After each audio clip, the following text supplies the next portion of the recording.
baby. What is up, everybody? We're back on a Thursday night, so glad you could join us. Yeah. little late start. Let's go a minute or so, but yeah. So funny thing there, technology thing with StreamYard, you could have multiple studios. Me sitting in another studio, I'm like, I wonder where Todd's at right now. It's like it's getting close. He's usually here by now. I'm like, I look up. Wait a second, I'm in the wrong studio. Go back out. Todd's been waiting on me the whole time. So I'm like, I was like, what's going on? She was like, is he coming? Is he? I was like, I think so. I don't know. So I'm waiting. Let's see. Oh, too much stuff happened and definitely need a drink for sure tonight. So yeah, luckily, but welcome. Luckily it's our Thursday night, hitting Friday. So. Right.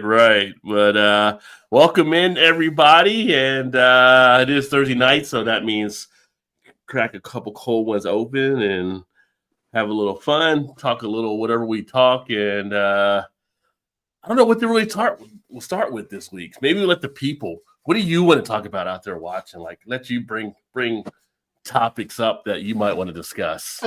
Speak. Yeah, it is the night before Valentine's Day. You guys got any Valentine's Day plans tomorrow? Oh yes, we're gonna go to. We're going to Jamaica tomorrow because we love Valentine's Day around here. Flying out in the morning, coming back that night. We celebrate every year. Do I detect a little sarcasm in the background? Hey, guess what? I can take all my shit back now. Then it doesn't matter. Don't matter now. You not go out to dinner or anything, or no plans. What? Cuddle up, watch a little Netflix or something, as the kids say, Netflix and chill. She's got to work tomorrow, actually.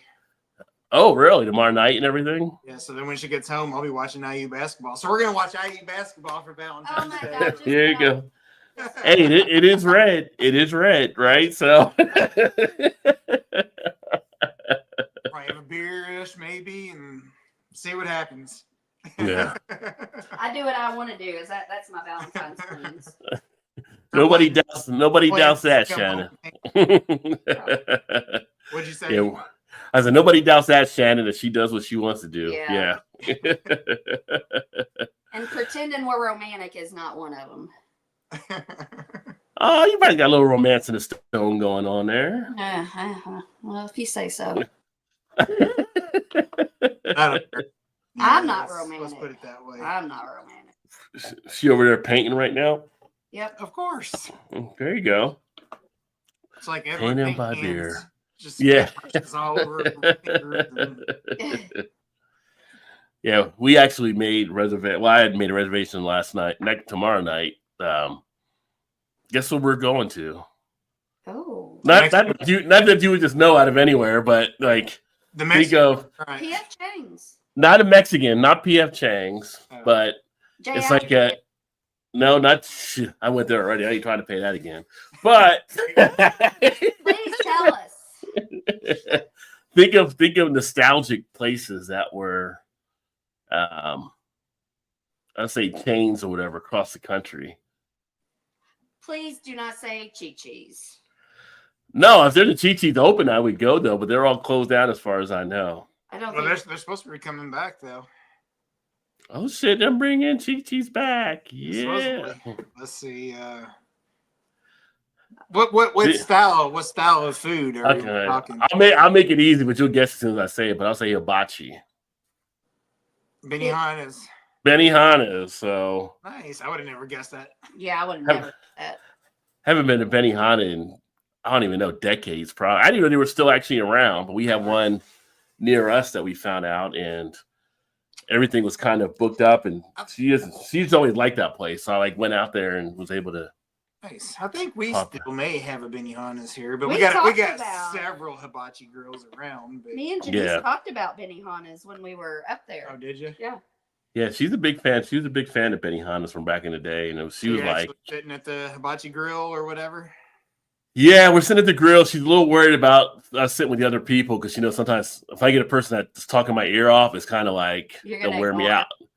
Well, I want to know her, but she's afraid I might say something like just Really? I might go Musk and not be as polite and just be like kind of some rude type Be like, thing or "Shut something. up, I'll say, Like, yeah. Like, you wouldn't I know would it. never say anything that much, but it would be kind of. I mean, it would. I don't know. She knows, and I'm like aggravated, so she's a little worried about being. That's when you there. slightly turn your chair with your back facing them ish a little bit and be like, just like social cues. try to get the hint. Yeah, I mean, I'm usually a friendly person, so I don't see any problem with it. But there are some types of people that can wear me down rather quickly. So if we wake up Saturday morning and see headlines out of Cincinnati, me brutally customer gets stabbed in Benihana because he wouldn't shut the fuck up. Yeah. Way too much. It's smacked. Oh no, it should be fun now. So it's nostalgia to go back to one. I don't even know what they kind of, if it's still the same look in them or if they kind of update it and stuff, but it'll be interesting. You'll have to let us know. Shout out to JV in the house. Cheers, JV. What happened in StreamYard? This is StreamYard. I got all kinds of StreamYard. So JV had StreamYard, but he got off StreamYard because they did the whole payment type thing. But somehow I was still locked into my plan that I had, and it was kind of like, so yeah, I don't have the logo up there anymore, so I don't have to have that up there. But then you have your own self-relive studio you can use if you want to reuse it every time, and then you have the multiple ones you can have for live stream. So it's a different setup as they're building stuff out on it. So I'm still digging StreamYard. Is it cheers? Cheers. And Roger, why can't you believe they can't afford Valentine's Day? They can't even afford curtains yet. Oh, God. Look, JV, if you can see right over my shoulder here, you can see the reflection of the curtains in the window. Yeah, pay attention. Pay attention. It's the small details. It's the small ones. Cheers to Dave. Happy Thursday, my friend, as well. Dave City just had CiderCon this week. I saw a lot of good photos and action from up there. Benihana, yeah, right? That's what it is. Oh, using StreamYard now. I thought it was different. No, it's still StreamYard. I've stayed on StreamYard, so You were I know I was just what? in the wrong studio. Yeah, I was just in the wrong studio because I have multiple studios that you can do with StreamYard now. So I don't know why I have the other one because I really just go with the ones I set up for the streams. But yeah. Go to VIP package. Oh, no VIP. I wish. I'm giving my wife a dozen eggs instead of roses tomorrow. You know what? You say that, but the price of eggs. You put some dollars out maybe if they're high grade eggs.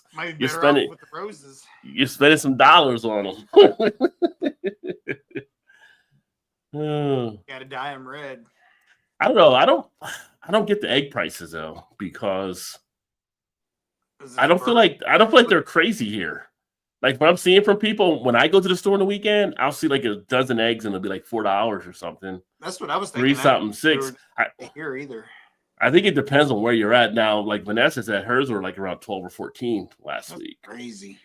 So I don't know if people are gouging out there on the egg prices. I know people are ripping off egg trucks. I've seen stories on people robbing trucks like Goodfellas. Pull over, leave the keys, leave the eggs, go take a walk. Like, you got something for me? Rips open the jacket, like, what do you want? A dozen, hard-boiled, soft-shelled, fresh. What do you want? What do you want? People showing up at work sites. I got scrambled and I got over easy. Which one would you like for your breakfast, sir? Live logo looks like another service. Oh, yeah. Well, that is actually... What service you talking about there, James? Yeah. that's to the good work of Canva. That's having the Canva artwork on that one. So, yeah. Excellent idea. You can run some bootleg egg stuff right now. I mean, if you got like your own chicken things, you're probably selling eggs out the back door like crazy, like the people. I would imagine. Want some eggs. Eggs just aren't what they were cracked up to be. Yellow. Oh, JV coming in with the dad jokes. You can always count on JV for that, for sure. That's good. Well, JV, people are scrambling for good prices now. Here we go. Here we go. Oh, you laugh at JV, but you give me shit. What the hell, Shannon? His was original. You Mine was piggybacked original. You Mine was piggybacked original. off of him. You piggybacked off of him. She's saying it wasn't your idea. Yeah, he inspired you. His was original. Can't win, Rod, you can't win. I can't win. It's just like, hey, what's up, Bart? Cheers, my friend. Happy Thursday to you. Good evening as well. Hopefully you're doing good, my friend. And JV says, oh, I'm gonna let that one go, Roger. You know, JV, what they got now at McDonald's is a Shamrock Shake. I didn't see you do a Shamrock Shake commercial. You should do a Shamrock Shake commercial because now that's back. I've actually had 2 Shamrock Shakes since they brought it back. Not even March, and I've already had a couple of Shamrock Shakes. Yeah, I haven't had one of those. I mean, if I go there and I get something that's like, it's hard. That's probably the best shake flavor I think they've ever had with Shamrock Shake. I mean, if you are lucky enough to go to McDonald's serving ice cream, I knew you were going to say that. might get one. My streak is continued. I've never been to a McDonald's where the ice cream machine is broken. So to me, I think it's just a fallacy out there. I think it's just something that people make up. Yeah, I honestly can't say. I do too. I don't ever get ice cream at McDonald's anyway, so I can't really actually say one way yes or no on that. So yeah, and they do have a Shamrock McFlurry, but I haven't tried that. And now you can get Krispy Kreme at McDonald's. You know that? Yeah. Get a little Krispy Kreme I didn't donuts there. Yeah. They charge up the price on it, but you can get it there. Oh, goodness. Swanson, South Jersey. That's what I like to hear.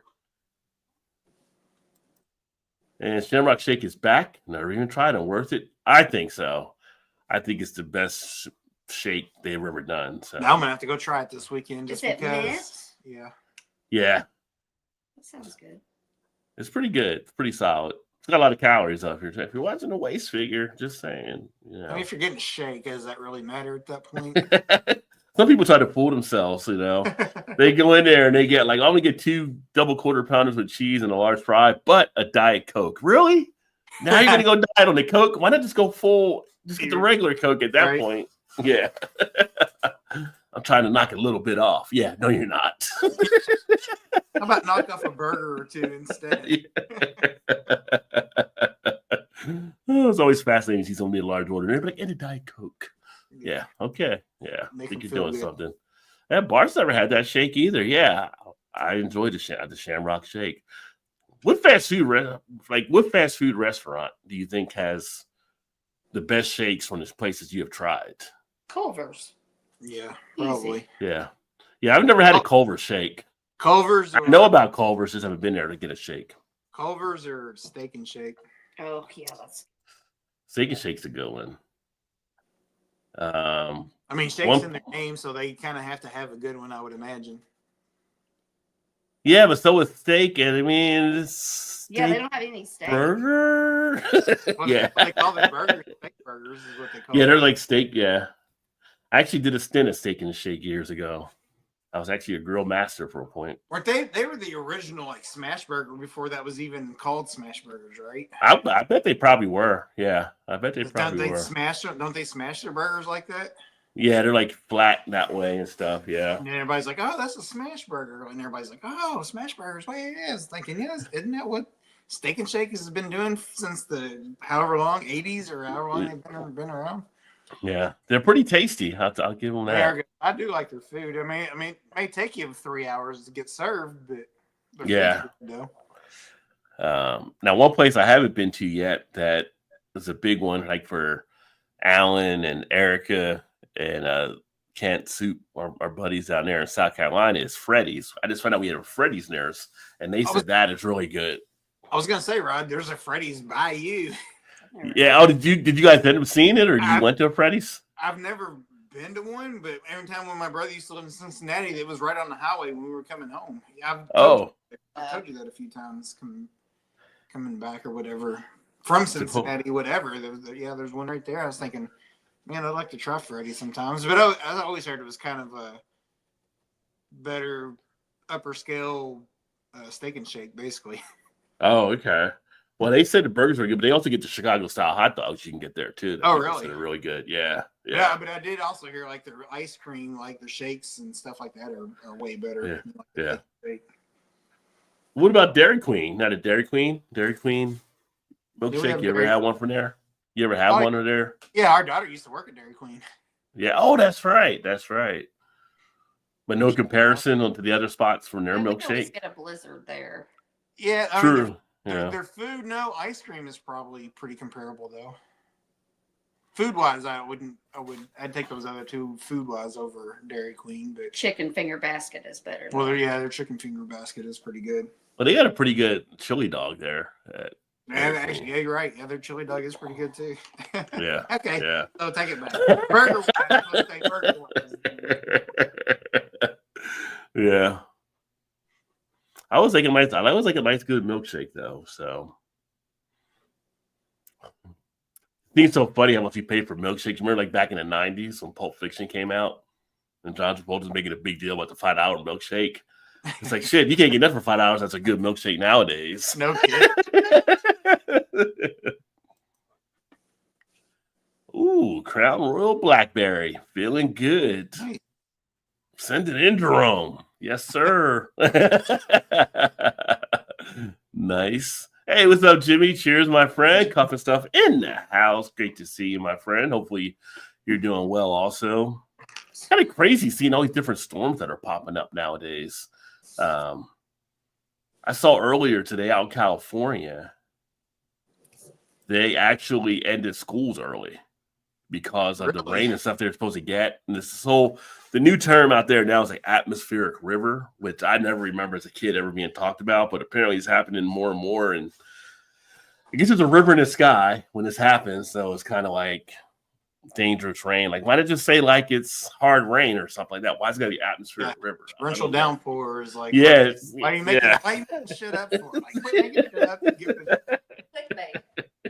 Like that has never been around before. Vortex, atmospheric river, bomb cyclone. These are all shit that started happening in the last like 5 years. Headline grabbers, that's what that is. Yeah, just trying to get people to pay attention to something, which they're wrong half time. We were supposed to get like 5 or 6 inches here a couple of days ago. We got like not even one, so freaking people out. We got a dusting, maybe it might have been an inch. It covered. Yeah, but you were supposed to get more down there as well because I saw the stuff out of Louisville and it's like nothing. Come on, covered the grass up and that was about it. Yeah, and then makes me think some of these grocery stores are paying the weather people to lie because everybody flocks in to get the milk and the eggs and the bread. Yeah. We need to sell some of this stuff. Tell them it's a bad weather storm coming. Everybody runs to the store. Well, especially eggs now for sure. Yeah. Those need to have Elon Musk check out that type of weather fraud waste. Why don't you check out why they run up these prices and make people go to the store? Balloon up there selling it around to bring. Yeah. I was like, hey. Cheers, JT in the house. JT. I haven't talked for a bit. I need to crack open a beer. I actually went back old school and just got a couple beers to have for tonight. Although I'm trying not to buy more beers. I say that all the time, right? I'm trying to limit buying beers. But I went to the grocery store last weekend and I went to our other Kroger. Where other Kroger, you can make your own 6 for $11.99. And they actually put some decent craft beers out. So I was like, well, I'll grab a 6 of that. But for the show, I decided I need a couple tall cans or something. So one of them was the Lagunitas Maximus. Nice. Colossal IPA, 9% ABV. So I already reviewed this on the channel, but this is a nice one to go back and revisit from time to time. And again, 19.2 ounce can for this one here, which, as we can talk about, the can game might be changing some if these tariffs and stuff go through. I actually watched the Brewers Association president this morning on CNN being interviewed about stuff and some of the concerns that are out there. So could be interesting. So for the craft beer lovers, you may see some price increases that take place. So don't get mad at your breweries if they have to step up to do some of the stuff they got to do. But at the same point, ahead of the game, you get some of your higher ABV stuff. I mean, now it might be time to start a beer cellar. So if prices do jump up in a month, you're already set. You're ahead of the game. You already got stuff in the house. So just something to think about out there. I'll be good on that front for a while, but Yeah. I mean, I got enough stuff here already. So yeah. I can still throw a block party and still have stuff left over. So whatever you do, don't try the Haagen-Dazs caramel cone ice cream. It's so good to eat the whole pint for I've actually had that one, and I did like the caramel cone ice cream. One, I like caramel, and two, I like the cones. So it worked out well. It's a tasty one. It's a tasty pint to pick up at the store. So, although usually Haagen-Dazs is one of those ones they kind of jack up the price on, so I don't usually get it when it's like on sale or something. I'm like, Haagen-Dazs ain't like a Grater's type level ice cream or some of your top ones, but it's a mid to top, put it on like 2 for $5 or something like that, or 2 for $8. Yeah, I'll grab a couple. But 1 for like $6, nah, I'm passing. So I cracked open a sour Janet Allen Lava Flow Caribbean cocktail from Humble Forager. Ooh. Pineapple, coconut, strawberry, and banana. So this one comes in at, tell me if I'm wrong, but I don't really know many sours that come in this high, 9% ABV. Oh, an imperial sour. Yeah, they can come in. Well, I know they can, but you don't see them that often, though, is what I'm saying. Yeah, no, I mean. This one doesn't even label as an imperial sour. So, I mean, obviously, at 9%, you'd have to say it's probably that. Yeah, they may not label on there, but like if you looked at it on Untappd, it's probably marked as imperial sour, or that's a pretty big one for a sour. That's kind of what I was thinking. Yeah, they actually just listed as a fruited sour is all it's listed as. 9%. So I thought that was high for a sour. That's like 450 North days before they actually dialed in their ABVs. Well, before they fudged the numbers at 450 North back in the day. Like, oh, you're just barely drinking above water. So yeah. Like, you guys didn't really do the calculations correct here. You sold it for like 9%, but it's actually 4%. And people are drinking like, I don't feel anything. Yeah, because it's not really 9%. JT says atmospheric river is a more accurate term for what it is, and it's more common and severe due to climate change. Well, maybe climate change has created more things. It's just saying, I mean, that wasn't a thing that came up years and years ago. So now it's a term you hear more and more out there. Hey, what's going on? Adapted Cheers. Got any aged Orvals? I actually do not have any of that, but you can age Orval. Last time I had an Orval was when I did the collab with Chad's beer reviews. We did a collab with Orval, so that's always a unique one to sit back and enjoy. Very fizzy.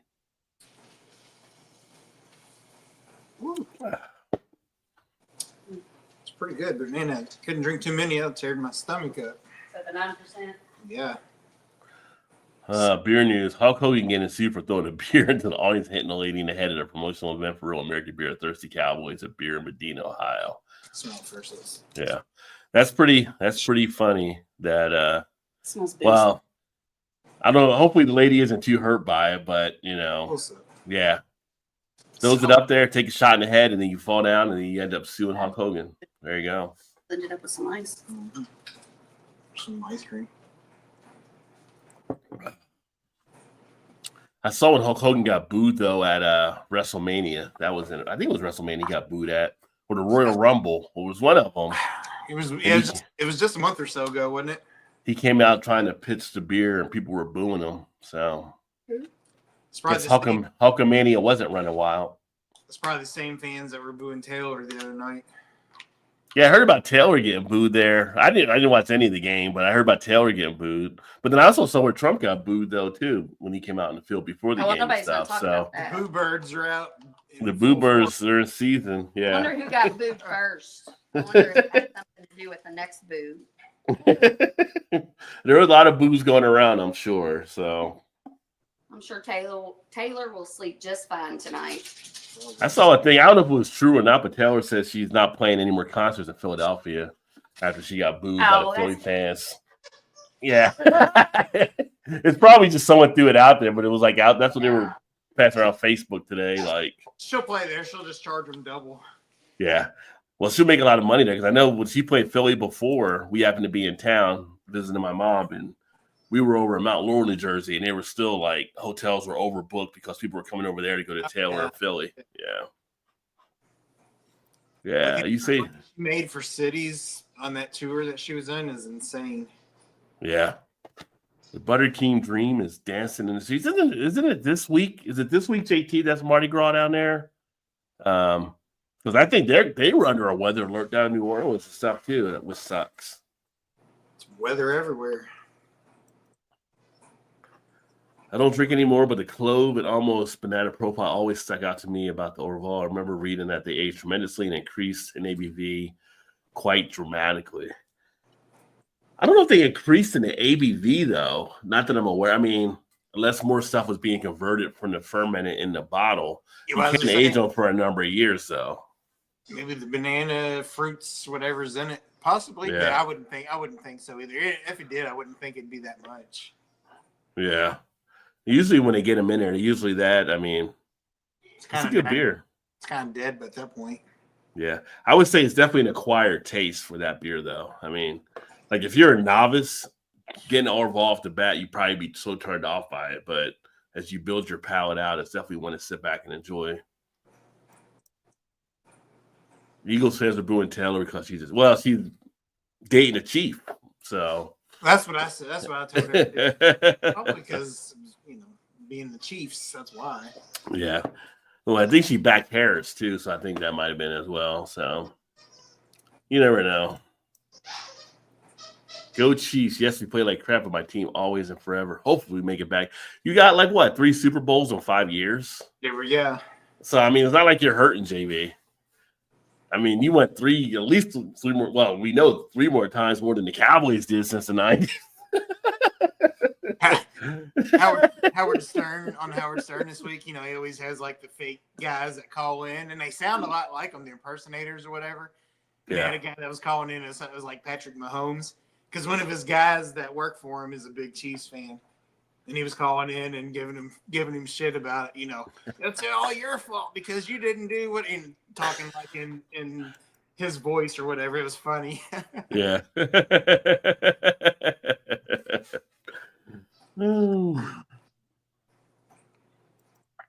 America's booming truck. I mean, that's part of it. Part of it, someone probably were. Somebody been booming because the egg prices haven't gone down yet. He said that was going to happen day one. So he said a lot of things was going to happen day one. 99% of it. Yeah. Inflation was supposed to go down too, and then we just had the report come out where inflation is actually jumping up. So, yeah. I feel like the Bills would have won it all if we wouldn't have taken them out. You think the Bills would have beat the Eagles, huh? I guess maybe. Didn't Josh Allen, didn't he win MVP this year over Lamar, I think? I think that caught people. I think that caught people by surprise there as well. Although some people brought up Lamar has more talent around him than what Josh does, so maybe that played into it. Oh, early March. Okay. Well, that's good then because they're evacuating and stuff that's not affecting Mardi Gras. Yeah, Richard Christie is a Chiefs fan. Yeah, from the Stern show. Yeah, there you go. Yeah. I went from 40 ounce of Mickey's and a fifth of Pop-Off straight to Belgians once I started making some bread. Refined palate, drinking like a Euro. Oh, well, nothing like a Westmail triple and cold. Now, Westmail is definitely good. And actually, me and Dean from Dean's Beer Reviews, we did a trip trap. I think it was like a year or two, maybe 2 years ago, where you do the double and triple together from Westmail, like a Cuvée. Oh, it was so good. Cuvée. Yeah. Love some Westmail. Bills on the roll, barely beat them, but played one of our best games of the year. Slept walking to the Super Bowl. Yeah. I mean, it's tough. I mean, from what I know, the Eagles were rolling up teams heading to Super Bowl. Like the lowest score was against the Packers, I guess, but then they started like beating everybody else pretty decently. I mean, record-wise, they only had one more loss, so it shouldn't be that much of a surprise, honestly, I saw the Jets are done with Rodgers. That's all. And then Rodgers, they're saying, might end up at the Vikings. If he ends up in the Vikings, he literally followed exactly what Brett Favre did when he left Green Bay. Who went to the Jets and who went to the Vikings. Yeah, he literally is walking in Brett Favre's shoes at this point if he ends up in Minnesota. I mean, they don't really need a quarterback. They probably don't. I mean, insurance in case their quarterback gets injured, maybe. Say let's just go for backup, but I can't see him wanting to be a backup anywhere. Yeah. I mean, he's 42 now. And I put people are stretching out because of the whole quarterback, you can't touch him type thing. But, yeah. If this would have been back in the 80s and 90s, he would have been retiring because he would not want to be out there at 42 in that league back like it was. Yeah. Hell, they hardly let everyone past mid-30s at that, back then. No. Not unless you were Vince Evans and you were just an automatic backup. Remember that guy on the Raiders, Vince Evans? I think he lasted to like 46. He never had to go into the game, really. Well, he was a backup quarterback, yeah. 46-year-old rookie. He's been in the league for 25 years, but Vince Evans had a smooth career going through. I mean, outside of being like, I don't even say the punter because the punter was sat there and maybe have to make a tackle once in a while, right? But Vince Evans, especially nowadays, like pay me $1 million to hold a clipboard and just be there on call just in case. Just be there on call, yeah. Like, sure, sign me up. Yeah. I'll be the third string guy that's never even on the roster half the time, but hey. Hey, I can sit the bench and make tons of money. Sign me up now, right? Yep, just sit there and ride the bench. Yeah. Who would not want that opportunity just to kick back and just chill, right? Be there for motivation, act like you're paying attention to stuff. I'm thinking they're talking about A.J. Brown reading that book in between plays when he was playing with the Eagles. I'm like, you're a backup quarterback. You could read like novels during the course of the season. Put on your earpiece or something. Oh, do you see that? Do you see that starting quarterback go down? You're like, get up. You don't want that pressure. Rodgers has that other Achilles waiting to snap, so he seems eager to return. Yeah. I think he's trying to get that other Super Bowl, but at that point, he's not like Brady did. Brady went to Tampa, had enough stuff around him. Even like when Peyton went to Denver, they didn't have to rely on him as much and need enough foundation around him. Rodgers going to the Jets, I mean, he was limited as far as he could probably go out there. If I was on a team, I'm sure I could have enough time to read half the books that were put out, right? No need to put me in, Coach. I'm good over here. Just gonna finish reading this chapter. Yeah. Wait, only got 3 more pages, then I'll go in. Yeah. I'm at the best part right now. Yeah, the point of, one of the toughest things for an athlete is to realize when they're at that point of diminishing returns. And, it seems to be he's at that point from things I've seen or heard, read about stuff out there. So ego getting in his way. I mean, he's a first ballot Hall of Famer, so there's nothing wrong with hanging it up. I mean, speaking of first ballot Hall of Famers or not first ballot Hall of Famers, what's your thoughts on Eli? Because obviously he didn't get in on the first ballot, but is he a Hall of Fame quarterback anyway? I mean, if his name wasn't Manning, would he still have the same shot to get in? But he won 2 Super Bowls though, so I got to think that it automatically puts you in the running for it, doesn't it? You won 2 Super Bowls, but you're like a 500 quarterback. I mean, that's true. But his touchdowns just, I would say barely, it's like maybe 30 or 40 difference, outweigh his interceptions. How many? So it's kind of like. No, I get it. I'm with you. I don't know. But I'm just saying, like, how many quarterbacks are in the Hall that either haven't won any or maybe just one?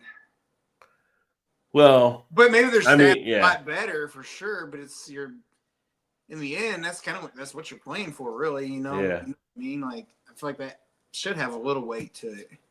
Trust me, I never thought Eli Manning was great by any stretch of the imagination, but it's hard to say. And plus, he beat the Patriots too both times. So he beat the Patriots both times. I mean, in both games, he made miraculous passes that kept him to win the game, right? Like the back of the end zone or the one to Tyree across the middle, and then the burst to win it. So it's kind of like he's made plays when he needed to make plays in the Super Bowl. And people will say, well, he beat the team that had the best quarterback, like the GOAT of quarterbacks, right? Is what people will probably say. I just don't know. I just feel like I don't know. He's like one of those guys on the fence, I would think. I think that's where he's at. I think Super Bowl wins pushes him over at a point. He'll get in there at some point. I don't think he was a first ballot, but I think he'll get in there at some point. I think it's the field. I think it depends on the field. Like whoever the other nominees are that year, if he's better than those guys, more deserving than those guys. You know what I'm saying? Like, maybe it's not such a strong field of guys like first ballot going in or second year going in.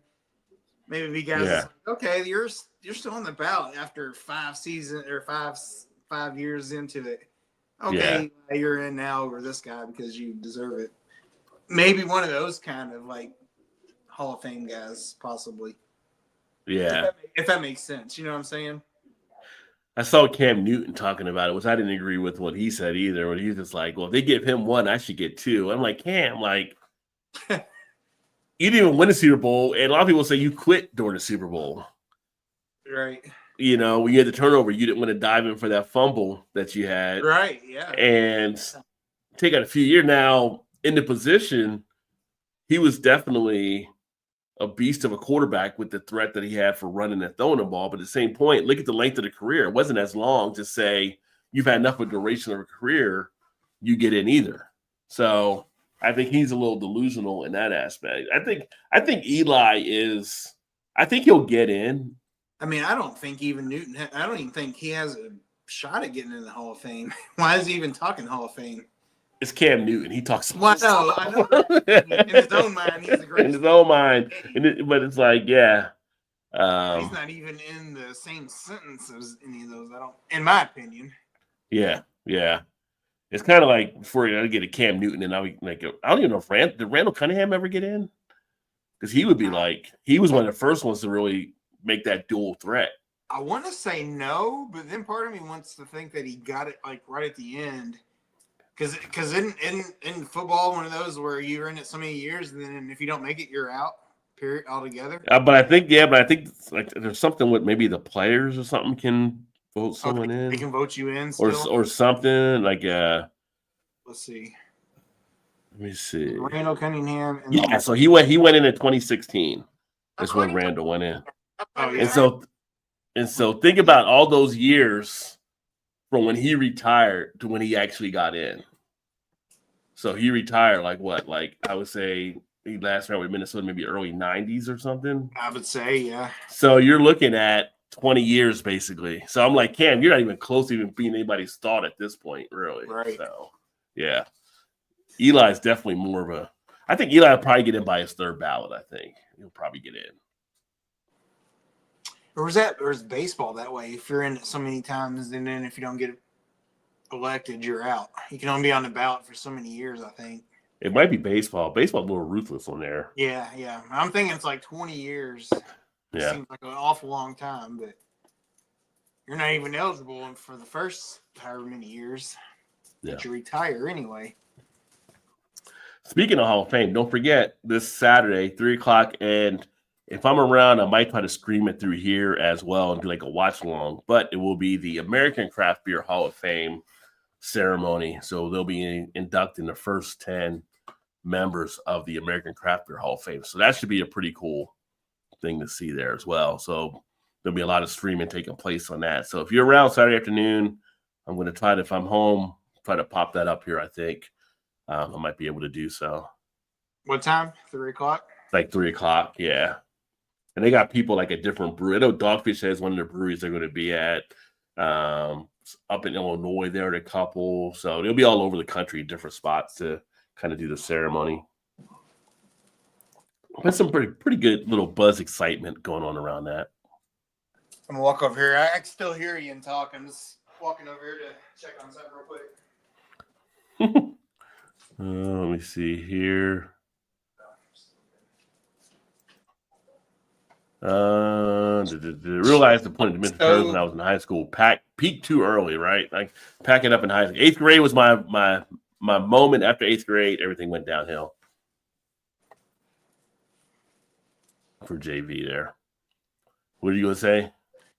No, I said when I walked away, she had something on the stove, and I was supposed to watch it, but it wasn't even to that point. I just heard it crackle, and I thought, "Oh shit!" Some Jagoff and New Orleans was praying the same son, Roger. You say Jagoff because Dave's here.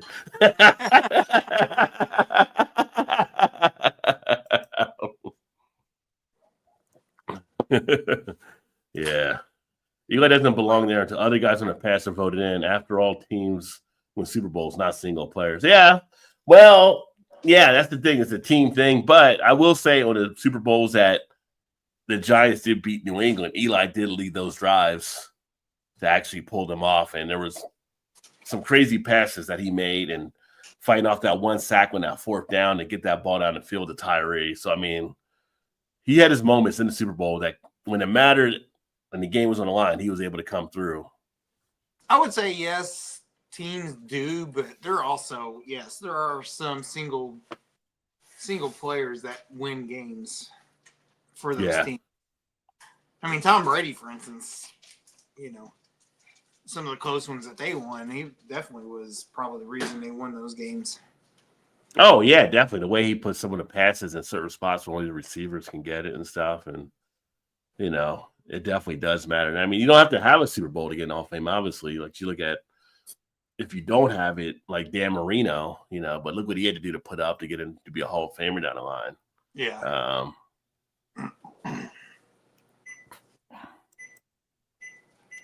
Cam Newton was one of the best college quarterbacks, not NFL. Yeah.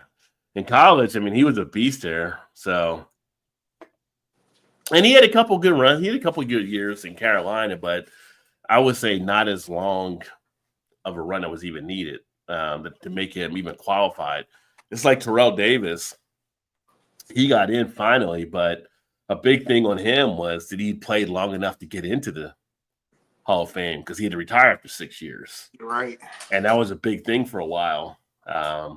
When you look at the numbers and look at the way he played, I mean, he had to go in. Yeah. Cunningham was definitely ahead of his time out there. Well, I say ahead of his time, but you also had Steve Young that was kind of running. If Steve Young wouldn't have been in the USFL and would have went to the NFL, you would have had some of the stuff that he did kind of showing through in the record books and stuff too. Oh, before yeah. he got there. He'd have been right there at the top 2 or 3 of all time, easily. Yeah, because when he played in, I think it was the Birmingham Stallions, I remember from USFL. I think he was on that squad.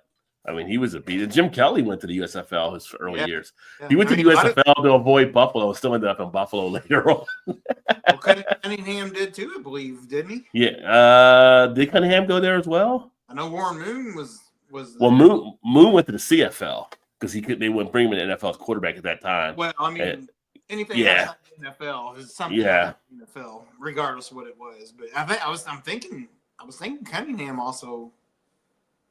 Cunningham might have went to the USFL and then came over. I could be wrong though. I don't know why that's in my head that he. That would have been like in the mid '80s when the USFL was still going the first time around. Because he was on the Eagles in those mid '80s teams, wasn't he? Early '90s. Yeah. Mid to late '80s, early '90s. You almost forget he was like an All-American in '83 and '84 at UNLV as a punter too. Really, I did not know that. Yeah, I forgot because he was a punter. He punted in the pro game a few times, but yeah, he was a punter in college as well. I feel like I remember him doing that in the pros, but I didn't know he was actually did that in college also. Yeah. It's pretty impressive. Doesn't say USFL. He might have went straight to the NFL, but it doesn't say USFL. Okay, maybe he did. For some reason, I was thinking he went there also. Yeah. But if Warren Moon went to the CFL, He'd be like one of the top 5. Oh yeah, Past him for sure as well.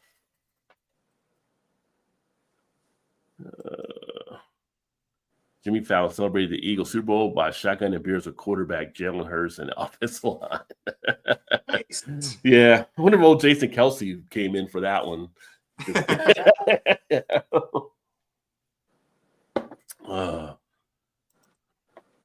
Jim Marshall, Kent Stabler, Ronald Cunningham, or not? Yeah, Cunningham's in the Hall of Fame. He was in 2016. We just looked that one up.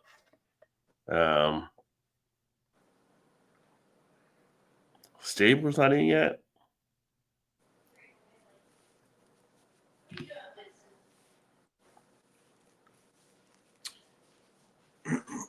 Yeah, Stabler got inducted into the Hall of Fame last year. This is Ken Stabler inducted in the Hall of Fame last year. That no, posthumously in 2016. I was going to say for Ken Stabler. I thought he got in years ago. Yeah, John Madden actually presented him into the Hall of Fame. Okay. I don't know if Jim Marshall got in.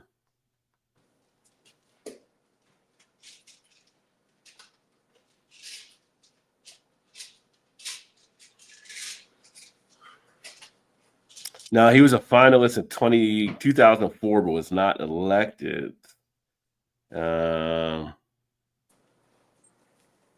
He was being considered for last year, but I don't think he actually got in either. So, yeah. He made it to the semifinals, it looks like.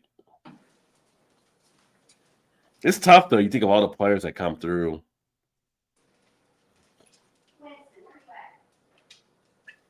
But Chuck Foreman's not in there either. That's kind of incredible. He was a heck of a back in the day as well.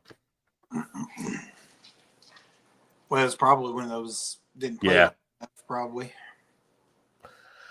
For Foreman played for a number of years for the Vikings. It's just there's so many probably other running backs out there. I mean, it's so considered who you got to consider in this stuff. So right.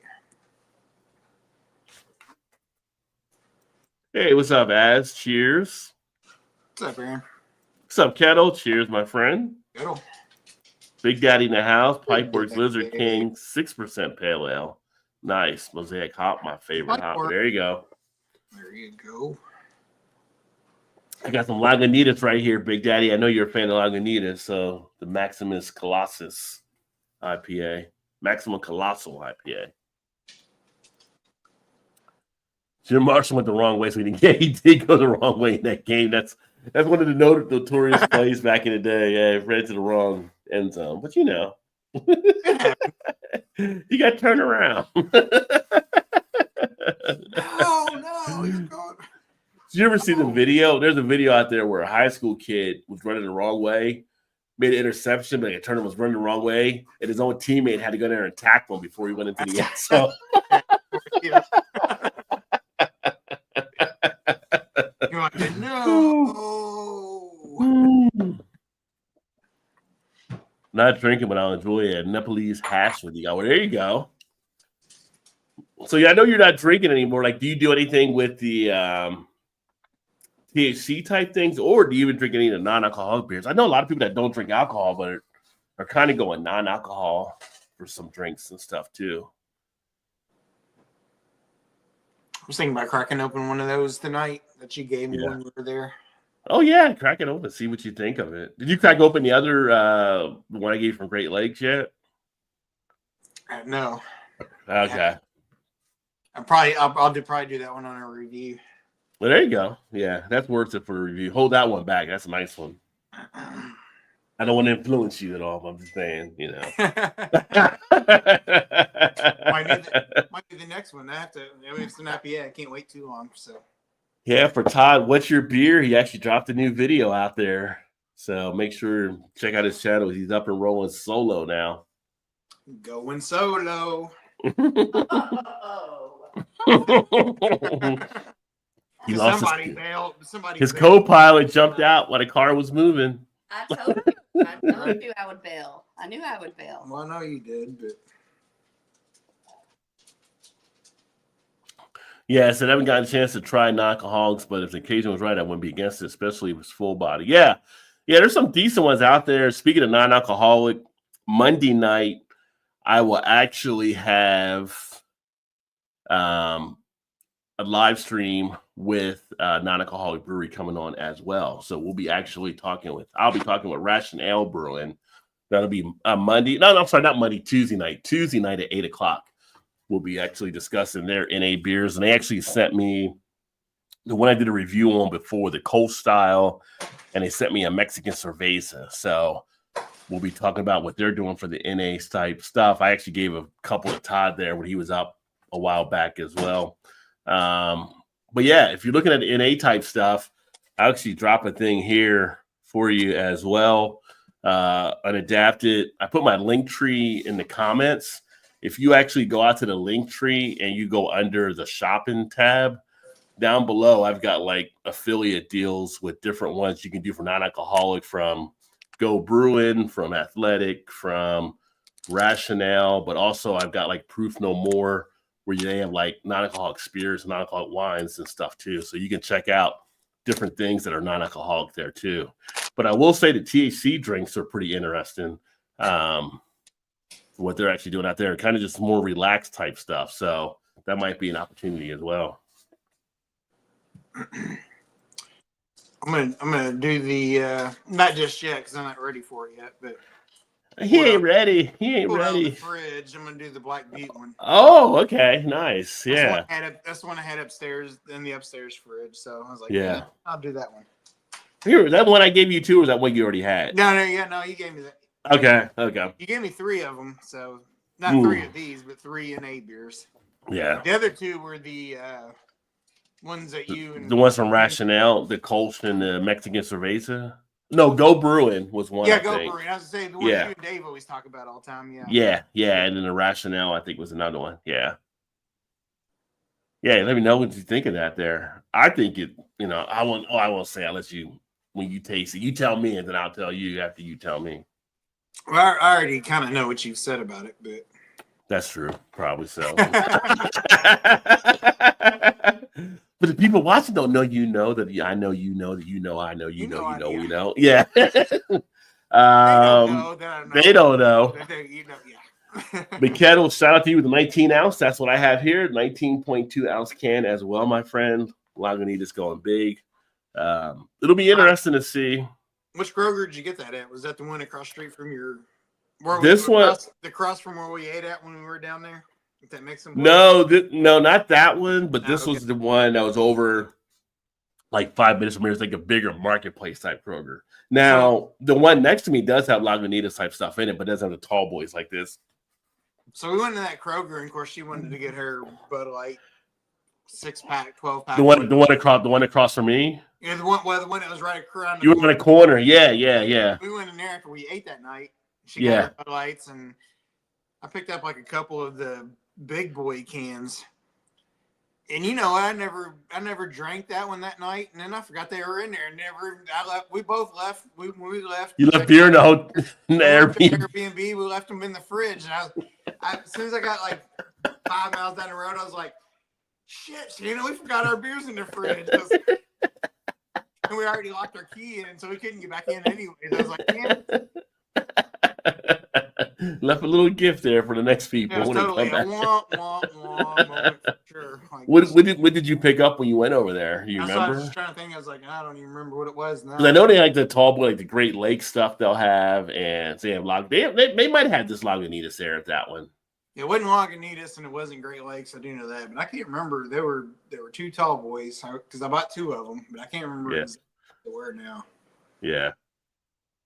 But I was whatever it was that Friday when we got them and went back. We were just like, I'm just gonna watch the basketball game. I was like, "You gonna drink any beer?" She's like, "Nah, I don't think I'm gonna drink tonight anymore tonight." And I was like, "Okay, I probably won't either." Probably a good thing since we had to get up the next morning for the beer fest. Yeah. I was like, "Yeah, I won't either." And then that Saturday after we were there all night, we went to bed early that night anyway. So I was like, I didn't even have a chance to drink it that night. So I was like, I would have brought them back with me, and I totally forgot they were in there. Yeah. Saturday after Beer Fest, and then going to PF Chang's. Time you get back, you're definitely ready to crash. I'm sure. Yeah, I know we were too. Like, yeah. I think and this is way early for us, or at least for me anyway. I think we were in bed asleep by 10:15-ish, maybe. Yeah. It was a good full day. Yes, it was. And shout out to Trez the next day when I was like, my boss was like, I can't make the game. His kid babysitter was out. He let me know. He's like, well, I'll send it to you. I was like, well, if you don't go, that's fine. I probably won't go then either because I'll probably just hang out here. He's like, well, I'll send it to you just in case. And he called back, well, I can't go. If you can get anybody else, I'll send you my other ticket too. I'm like, well, I'll see what I can do. Send it over. And like, if I don't go, it's no loss. But then I reached out to Trez. I'm like, what are you doing? He's like, just chilling on the couch. I'm like, you want to go to the UC game? He was like, today? Like, yeah. Like, what time start? Like 2? It was like 1 o'clock. He's like, what time? Like 2? Okay, I'll meet you in half an hour. Like, I mean, at least you didn't have that far to go. So. Not that far to go and stuff. But he hustled to get down to meet me and everything. So we had a blast, and we ended up going there to the game. Had a couple beers there, watching the basketball game and stuff. Met some other fans, and he was Trez is something. I mean, you've seen Trez. He's just like a magnet for like personality and stuff, right? So he's like. He's making friends with WVU and UC people at the game, just sucking up a storm. Like he's the male version of Shannon. Yeah. Then we got awesome. Yeah. Awesome. Then we got in. He actually knew the person at the one of the counters or whatever. The place where we got our drinks. So he like got in because I brought him the game. He got me a beer or whatever. Then we came back to get another one, and she like took care of us when we came back down there too. And it was just like, well, that's pretty cool. Like, I'm like, Trez, you connected more, not connected. I was gonna message him today to tell him because we're me, my mom, and brother, my brother's daughter, so my niece.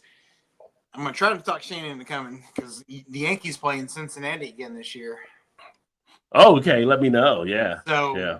I'm thinking it's going to be July 26th, I think, that Tuesday, because my brother's off on Wednesdays. So I'm thinking he'll probably want to go to the Tuesday game since he's already off on Wednesday. I took all 3 of those games off just in case whatever day they choose to go because I'm going to go at least one of those games anyway. But I'll let you know. And I was going to let Trez know because the last time we were there last year or 2 years ago, I guess it was probably 2 years ago, he was supposed to meet us. He was supposed to meet me there to like tailgate, but to go what? And he couldn't go. He had to go to a barbecue or something. Yeah. Couldn't meet, so I was like, then I couldn't meet him then. But so I was gonna let him know again that we were coming down again in July. Yeah. But I'll let you know when I find out for sure. All right. Well, we got to get you guys to come up in September though for Oktoberfest. Oh yes, that's definitely on the bucket list for sure. And cheers to Vanessa in the house. Just arrived home. Welcome, my friend. Picking up the brother at the truck yard tonight or just out and about. Got Ray in the house. Cheers. What's going on, my friend? Happy Thursday as well. Ray. Vanessa says hello also and says hello back. So, yeah. Oh, this shirt here's for Ray then. Because I remember I left the beers behind last summer. Some from Fall Cities. And he's like, those Fall Cities were pretty good. They've actually stepped up. I forgot. You just did the review, and I'm like, I forgot. I got to try some of their beer since I'm back. I'll tell you what, that stout I was pretty impressed with it. Yeah. I wasn't expecting a whole lot going into it because, like you said, it was kind of like, you just kind of forgotten whatever. And I don't really drink them that often, but when I do, I'm always thinking like, man, they're actually pretty good. Well, I don't ever really. It's one of the breweries I never go to that often either, so it's like I need to probably look into them a little more. Yeah.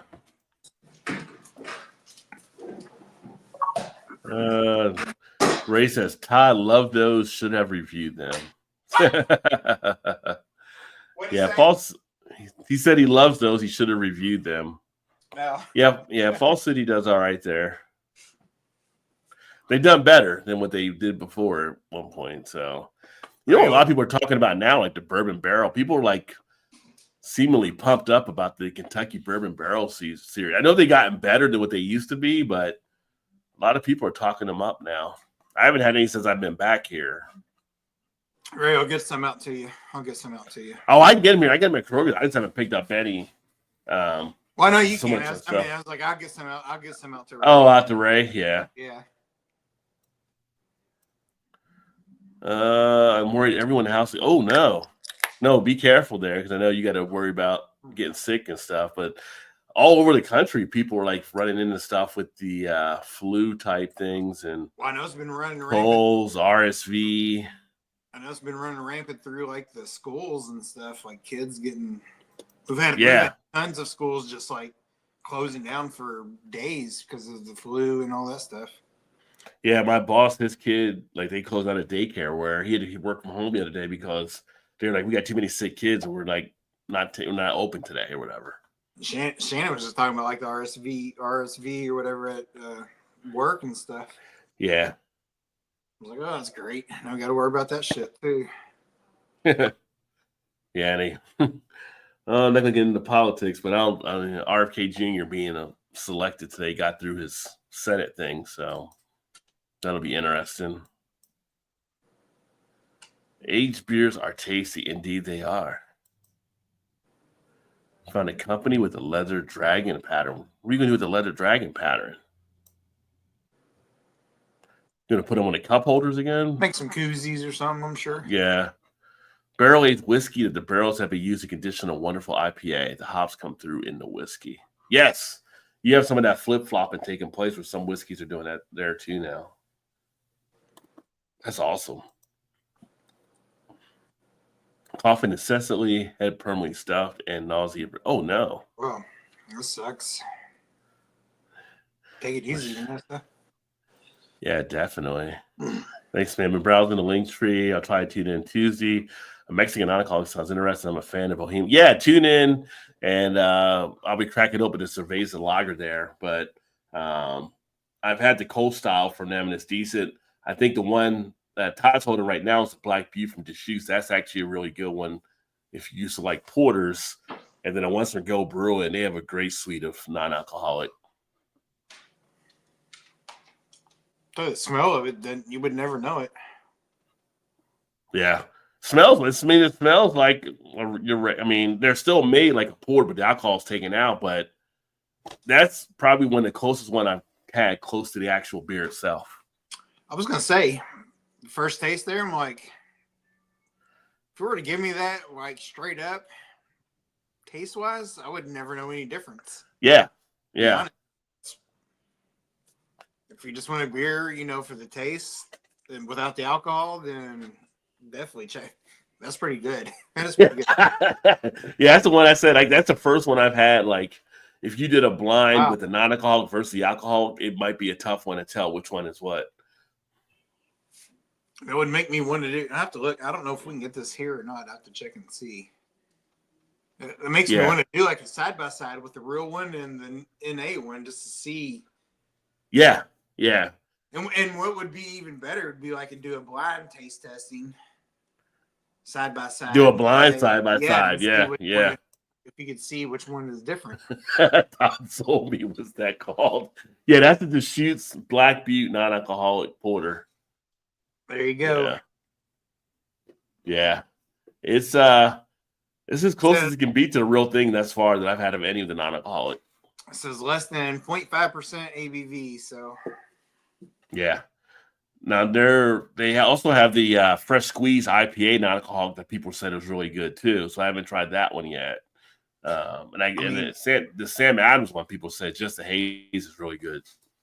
I ain't gonna lie, that's if you just want a porter and taste or whatever, like, and you're not looking to for the after effect of what the beer alcohol would give you, like a lot of people are, but because I just like to drink them for the taste.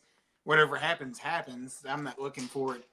I'm not looking to get that way. But to me, I'm like, shit. I drink those all day, and I have a problem with it at all. Right. Be ready to rock and roll. Be good to go. Feel like you're partaking in something that you shouldn't be. Yeah. Yeah. It's a solid one.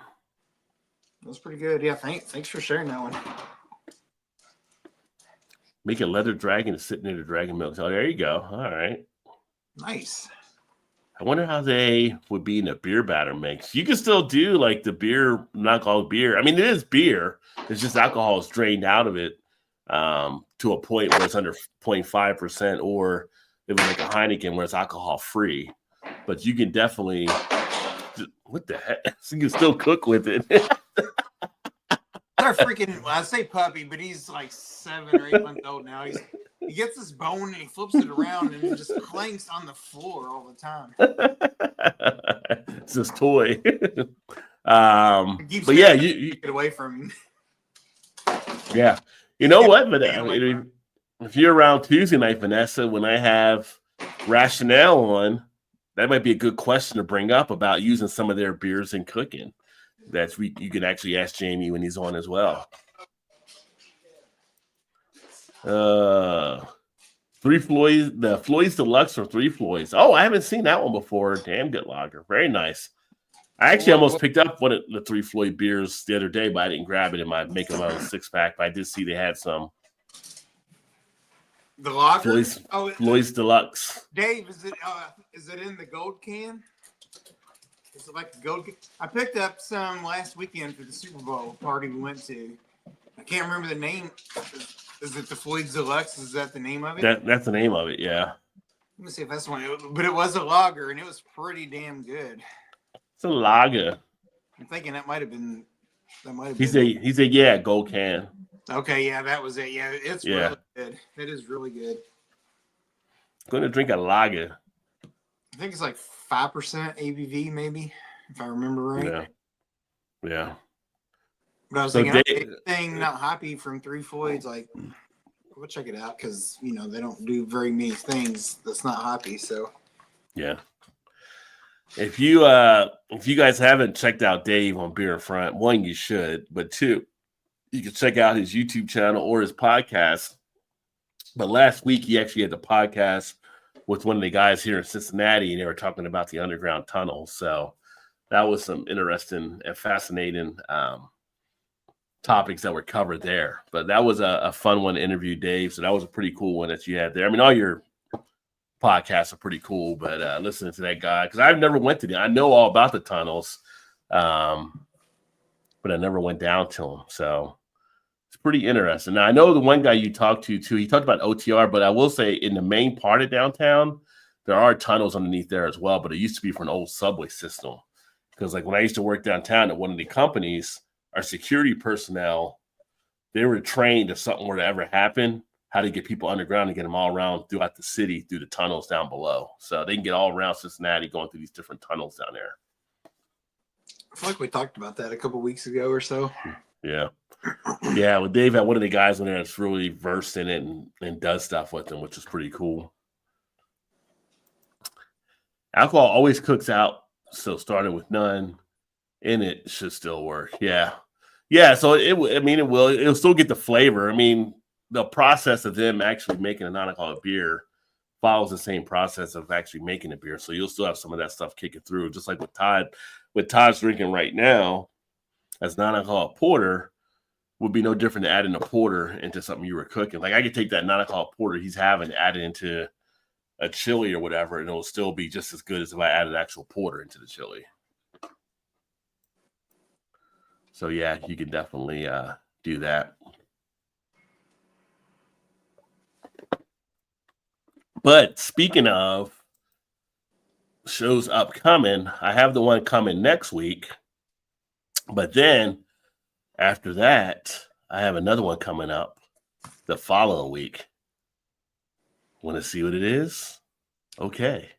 Inquiring minds want to know. Here we go.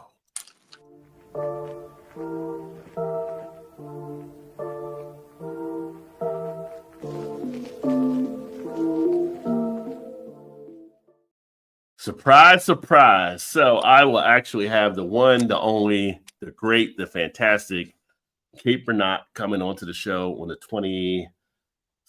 26th, which will be the 26th, Wednesday after next. And for those in the beer community, they know Kate because she's one of the most esteemed beer writers and stuff out there. So got a chance to hang out with Kate up at the craft beer conference, and we hit it off, and we know each other for years just through social media. But now to have her come on, I'm pretty psyched. It'll be a pretty awesome show.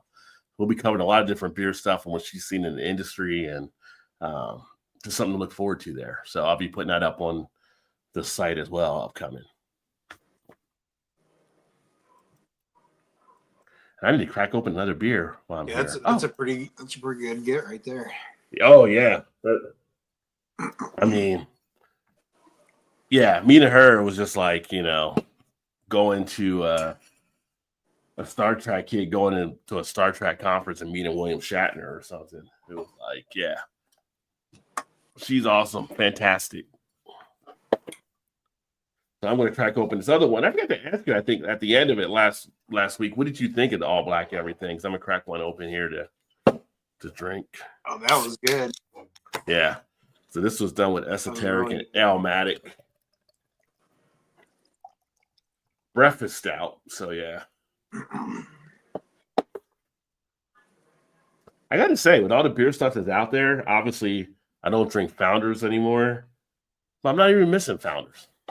With all the other beer options that are available. So many good beers. There's a lot of the big ones. Like I was thinking about that today, actually, because I saw something like from the main liquor store I go to most of the time. They put out the Irish Stout from Schlafly today. They had them in. I was thinking, I haven't drank much Schlafly in a long time, and I got to think. I was like, I don't even know if they had Schlafly for a while. So I was like, I'm gonna definitely get that one because that Irish Stout's a good one. But I was thinking like Boulevard and stuff like that. I'm thinking I haven't had a Boulevard in a while. That's what I was thinking. That's what made me think. I was like, I don't remember the last time I had a Boulevard. I'm like, and they were always so good too. I don't know why. It's just kind of like you said, just kind of one of those things where you just like you were saying, Founders. Like, I don't need to, I don't so much other stuff. But I feel like a lot of breweries fall in that category. Just like, especially the ones that we had starting out in our younger years of craft beers, like Boulevard and Schlafly's and those types of things, and you're just kind of like, they're the OGs, but you kind of get away from it. Yeah.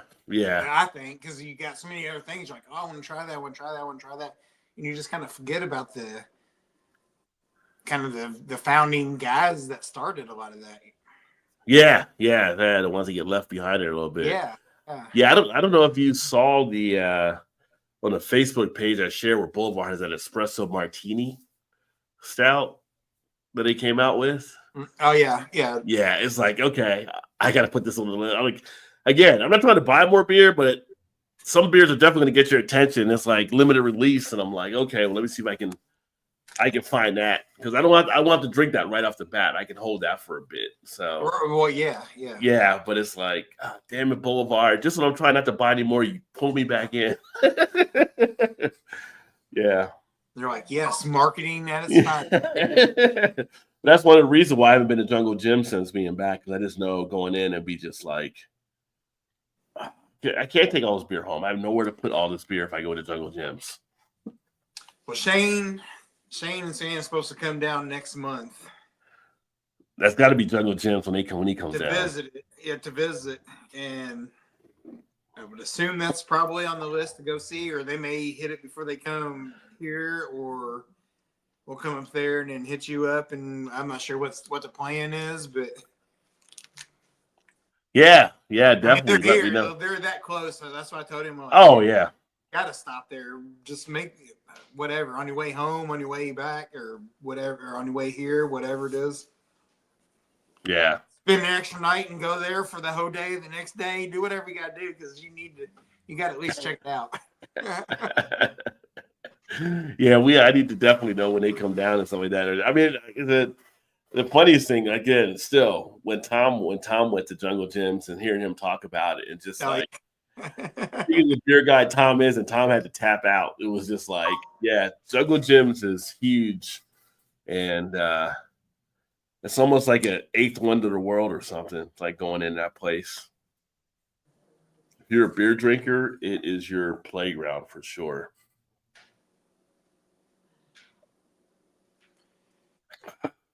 That was funny because he still talks about it. I don't know if he watches videos very often, but he still brings it sometimes. Oh, do you bring it up again? I haven't seen him in a bit, but he'll still talk about it.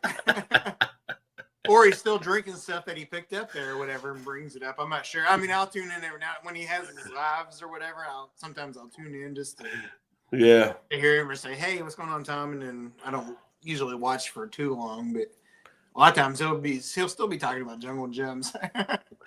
Well, it's funny being a beer guy as long as he's been a beer guy, and when your wife has to try to egg you on to buy more beer, you just know it's got to be something crazy, right? So, he's trying to get out of the store, and the wife's trying to stop him. I thought you like this beer. And she's pointing out more beer for him. He's like, "No, let's go."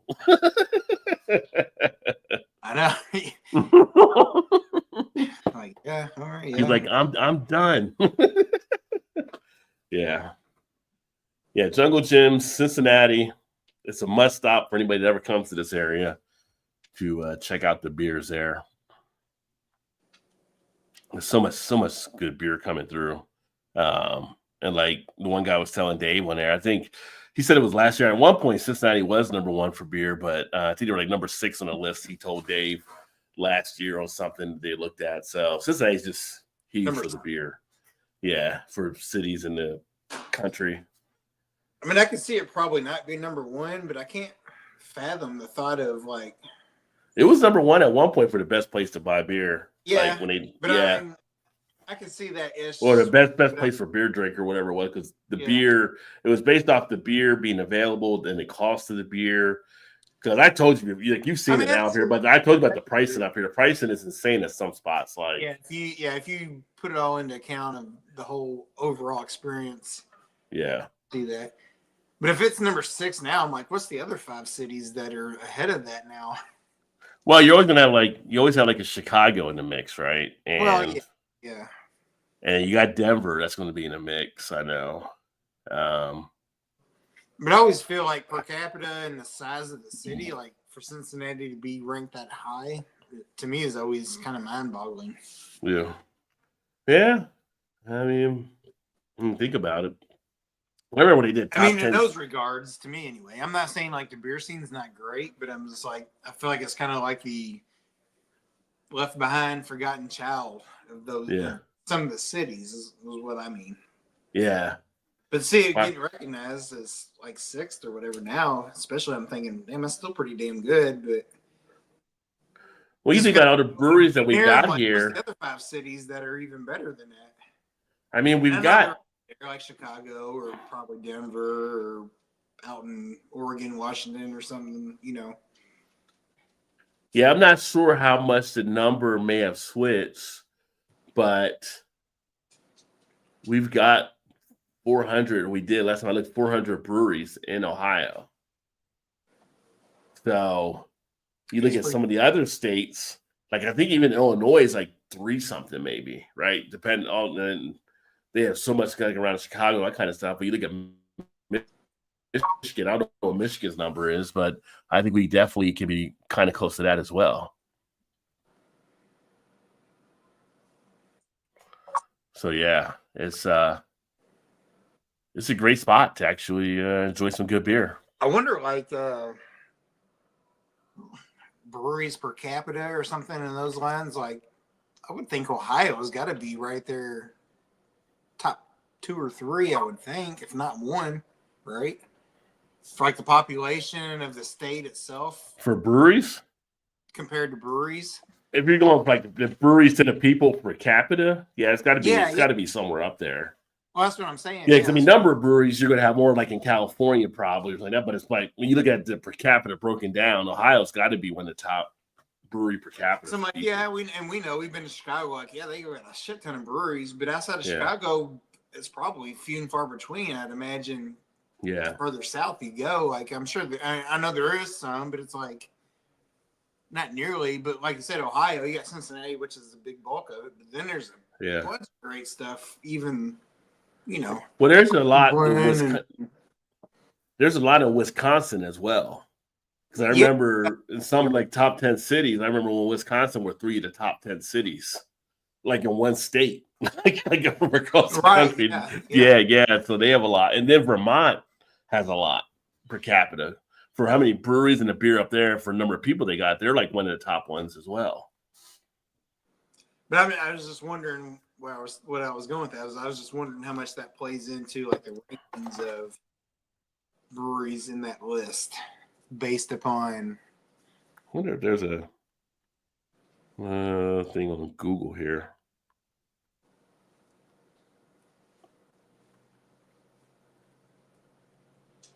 I'm sure somebody's kind of analyzed the numbers. Oh, I'm sure that somewhere along the lines they had to. Wow. I just been to think like top beer states for cat, but apparently North Dakota is considered like the highest beer consumption per capita in the United States. Really? 45.8 gallons per person annually.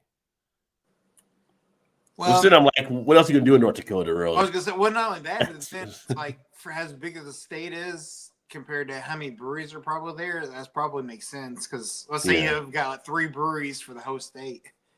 That's probably a lot per person. You know what I mean? Yeah. And breakdown. That's where I was going with that. It's like, so you got somewhere like Chicago that's probably got hundreds of breweries, but it also got millions of people. Right. So that could diminish it. Well, beer can, you got Indianapolis that maybe have, let's say, I don't know how many breweries they have, but Indy's got, let's say, 50 breweries for a few 100,000 people. The numbers are going to go way up for that. Yeah. Well, if you look at beer consumption per capita, North Dakota is number 1, New Hampshire is number 2, Montana number 3, South Dakota number 4, and Wisconsin's number 5.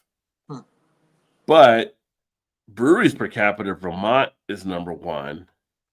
And if you look at beer production, Colorado, Texas, Ohio, Virginia, and California are the top 5 for beer production. And beer sales, Montana has few restrictions on selling beer, including Sunday sales and a lot of convenience, but Montana is ranked number 1 for beer sales, I guess. Damn. I'll have to ask Kate about that because Kate's in Montana. Maybe that's why she chose Montana. But it's interesting because Ohio's number 3 for beer production. I was going to say, it's an interesting. Like I said, we have a lot of breweries, so yeah. We get a lot of good distribution. What's Ohio per capita? Doesn't have it broken down. Let me see if it has anything else on here. Beer consumption per capita. Ohio is actually number 23, 30.1 gallons. So middle of the pack, basically. Yeah. So they're making a lot, but they're not consuming as much. I would say 20 versus other states. Capita, but they're what were they in actually? What was the other one? For which one? For production? Production, yeah. The production one was. It was 3. Yeah, they were number 3 for beer production. Yeah. So third production, only 23 in consumption that's pretty wide. Yeah. Ohio produced 17.5 million barrels. Now, this is looking at numbers for 2022, so it's a little dated there. But Colorado had produced number 1 at 20.6 million at the time. But still give you an idea, though. Yeah. Where do Americans drink the most beer? Inside breweries on here, it says California, Texas, Colorado, Florida, and New York. Huh. And which states have the most breweries per 100,000 people? It have Vermont, Montana, Maine, Alaska, and New Hampshire. Alaska, really? Yeah, 4.36 breweries per 100,000. Vermont is 7.26, which was the leader. So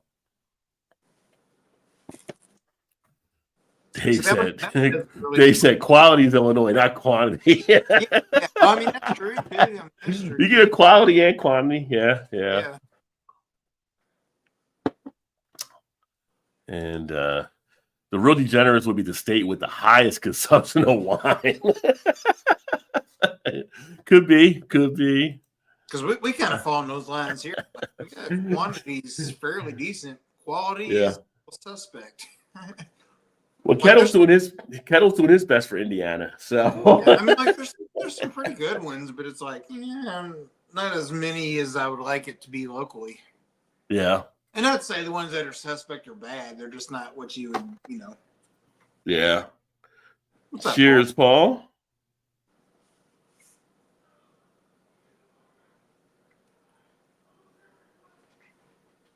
Oh, don't worry about that, Dave. No, that's fine. I actually see it still here, so no worries. I mean, yeah.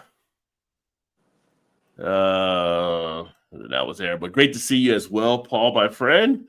Happy Thursday to you. And no, because it was here as well, and you know, people are going to drink what they drink, but for me, I don't drink it just because. You probably know why I don't drink it, but Who, me or him? Well, me for obvious reasons. Yeah. Well, no, I know why you don't either. I'd say a good majority probably do, but Yeah. there was still some out there that have no idea. People have to make their own decisions, so people do what they do. You know, I'm not one that's just like hold people to fire. I mean, there's people that don't drink other stuff that I might like. I know people that don't drink BrewDog for many reasons, and I'll drink a BrewDog. So it's a matter of how things are out there. So, but yeah, it is what it is, so to speak. That's why there are 400,000 other breweries to choose from. Yeah, tons, just so many choices that you can make out there. But yeah, it was kind of funny when we did the conference in Ohio because we had a shuttle that ran from the hotel where we're at to the different breweries, and there were probably like 6 or 7 stops, but the shuttle ran for like 5 hours. So it was like, which brewery do I want to go to, and which brewery can I skip, like type things, and it's just like had to decide on which ones to actually work around to. Can't get to all of them. You try, but you can't always get to all of them. Like the Rolling Stones said, you can't always get what you want. You know? Don't mind Brew, don't have a Google.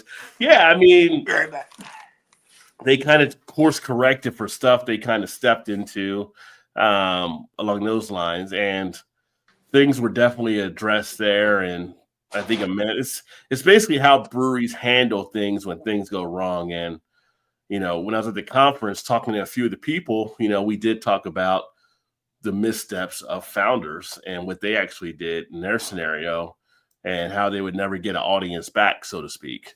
BrewDog, they actually addressed stuff and did different things where it kind of came back where people could say, well, okay, well, they made amends and, you know, I'll go ahead and drink a beer here or there or whatever. Some people won't drink it anyway because they just, you know, that one time was enough for them. So that's some chicken shit. But that's the internet, I guess. Weak. What's the chicken shit, though, is what I'm curious about Unadapted there as well. But, yeah. But I will tell you, this beer right here, Breakfast Stout, I'm a person that drinks stouts all year long, and this is just a nice one. I wouldn't drink this probably in I probably would drink on this summer. Not a real hot summer day, but a summer evening, I would drink a stout. I'm not one that has to be winter to enjoy a stout. I just like stouts regardless. I don't really hate as much on the weather, but that is really nice, smooth, chocolatey, a little bit of a caramelly type feel, some vanilla coming through, nice little bit of a sweetness on the back end, a little bit of a candy so as well. Oh, all right. Well, I appreciate that. I didn't know what exactly we were looking at there. From the comment, that's what kind of threw me off. But yeah, no, it's all good. Just talking about it, I had to grab one. Oh, you got one? You did get it. I thought you didn't get it. No, okay. I got it the other day. Okay. Floyd's Deluxe.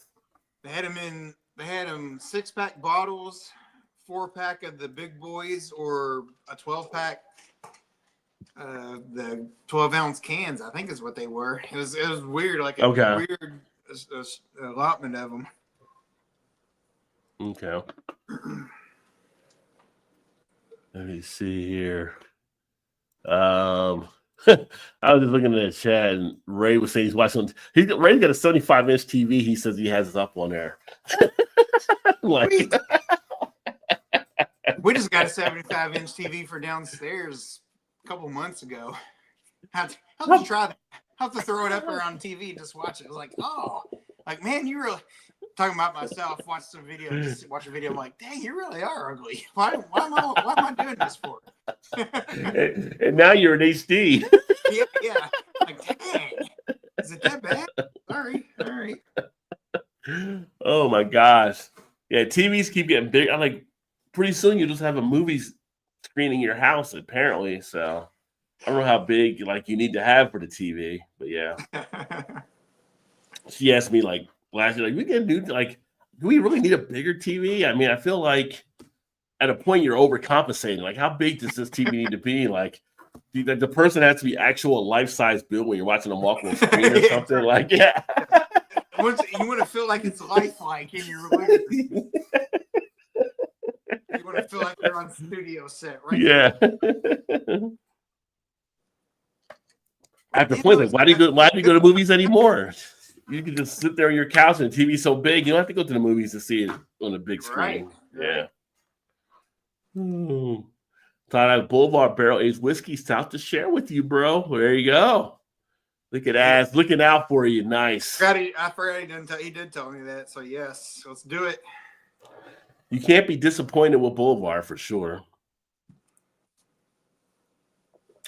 So, today is the 13th. And actually, I don't know if I started this channel on my birthday of March the 9th or if it was after, but I'm essentially 3 weeks out almost from doing the 10-year anniversary show. So I think I am going to do a live stream for that and kind of talk about the first 10 years of being on YouTube, see if I can pull some old footage of some old stuff and try to share that up here. And that'd be cool. Just time over the years and some of the fun we have, plus some of the old Google Hangouts type things and take a laugh back. Oh, Lord, that'd be interesting. And be like, I don't remember when that happened. I have to go back and look. I have to go back and start compiling some stuff to bring up. But yeah, pinpoint Jay and Tom some videos. Like, hey, here we go.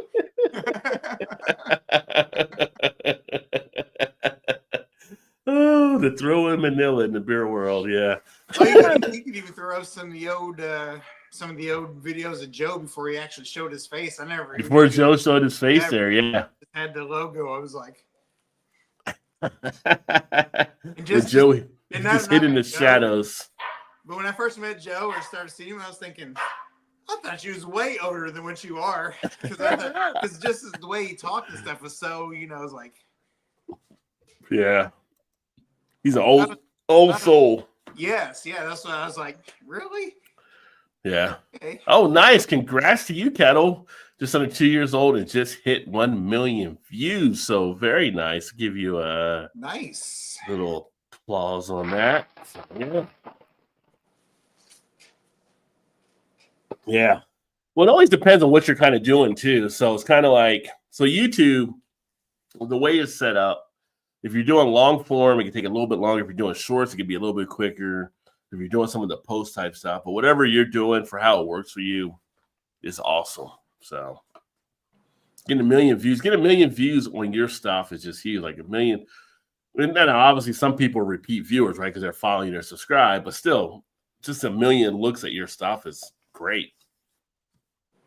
Yeah, that's incredible. Yeah. So he built his on the shorts and everything. Yeah. And shorts, you can definitely do that. A lot of shorts channels. I know other people that are doing kind of more of the shorts. I do the shorts when I can here and there just to get kind of some different stuff type out. But it's all depending on how you want to try to drive the channel. Doing the shorts is a little bit different than doing a long form. But hey, if it works, it works. And if you get a short that takes off, I mean, that is awesome. It's all about how you want to share your story. There's no wrong way to do it, This isn't algebra where you have to have the right pieces to make the right answer. This is however you get to that square, right? Get to that right answer. You do it the way you want to do it.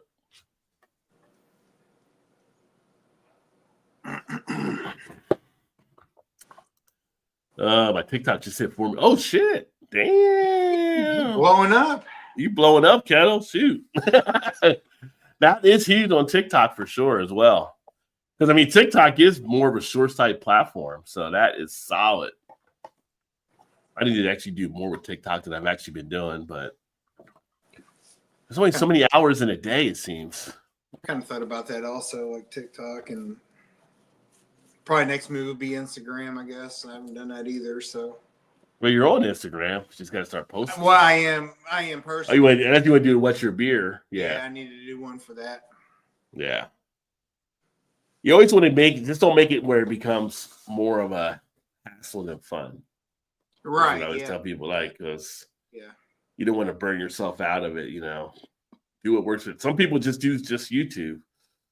Some do like YouTube and TikTok and Instagram, Facebook, and it's all a matter of what you actually want to do for your goal and what you want to share. So I'd say more than likely it'd probably just be YouTube, but we'll see. We'll see what happens. Right now, for sure, that's all it's going to be. Yeah, because YouTube can be just fine. So yeah, and it might eventually get to the other ones and whatever. Kel says, I'm not into Instagram. I'm doing okay there, but it's not for me. It's a different audience on Instagram too. So and see, she likes Instagram pretty much above everything else. So yeah, there's some stuff with Instagram Reels that people are into, but they're not on TikTok, and then Facebook, people on Facebook stuff, and it's just different. Like the audience I have on Facebook is somewhat different than what I have on YouTube. Now there is some crossover, but I have some people that are just strictly on Facebook, and no matter what I'm putting out there, they're not really going to go into YouTube unless I have something pop up where it shares a video to Facebook of the YouTube video, but they're not going to go to YouTube to actually do a lot of stuff. And that's cool. It's where people are. You meet people where they are with social media and go from there. Oh, this beer, by the way, I don't think I mentioned it. It is 7.9% ABV. So nice session ale, as we actually described. Oh, they know they put in there. Best served in an anonic pint. I actually use a shaker pint, but that is what it is. I mean, this is a session beer for sure. That one. Yeah, 4.5%. So it's a pretty smooth. Do you get like a lot of grain out of it? Maltiness, sweetness? Not really. I mean, maltiness a little bit. It's not super sweet, but it's smooth. Like it's kind of has a little bit of complexity to it for a lager. Mm-hmm. I mean, it's not your like run of the mill kind of adjunct lagers that you would normally drink. I feel like Three Floyds is kind of like Rheingeist. Like they'll put a lager out, but then you're like, is it going to be a lager or is it going to be like a hoppy lager? Because they're so big on hop and stuff. Yeah. Yeah, and this has no hot bite at all. Like you would never. Like I mean, she could come out here like now. I'm like, here, drink that. She's like, ooh, this is good. What is that? Three Floyds. Like, oh no, wait a minute. I don't know if like no, you already said it's good. Like you would never you take it back. Yeah. Like it's not hoppy at all. You would never know. You pour this in a glass and give somebody like, what is this? This is good. You would have no idea that it was Three Floyds, really.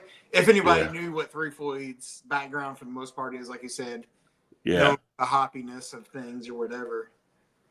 Yeah. I mean, if somebody would have gave this to me, I'd have been like, I don't know, it's pretty damn tasty. I don't know what it is, but it's good. And like, oh shit, okay, I see you, Three Floyds. Well, I think what we're seeing is we have all these different breweries that are having to adapt because of the different change in the marketplace. So you're getting more lagers that are coming out for sure.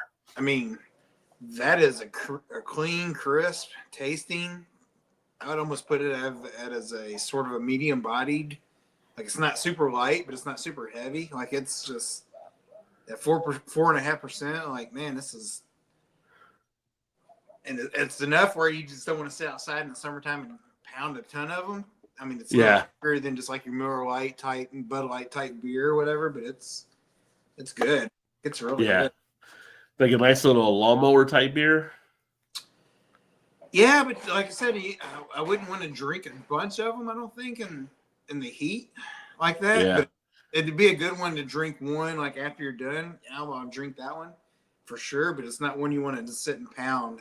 Even at 4.5%, I don't think I would want to sit and pound them for a long time. Not saying you couldn't, but I just don't think I would want to. So if you were playing a round of golf, it wouldn't be your choice probably to kind of go with while you're playing, you think? Yeah, well, no, around the golf, I think you could stretch it out. Okay. Over 4 hours, you could have 2 or 3 over, even 4, 2 per 9 or whatever, say 4 in a day or whatever in 4 hours, like you'd be fine. Like it'd be good. I think it'd be fine. But I'm just saying, like, as one is you just want to sit and pound them. That's not one you'd want to pound at 4.5%. In my opinion, I don't think. Yeah. Okay.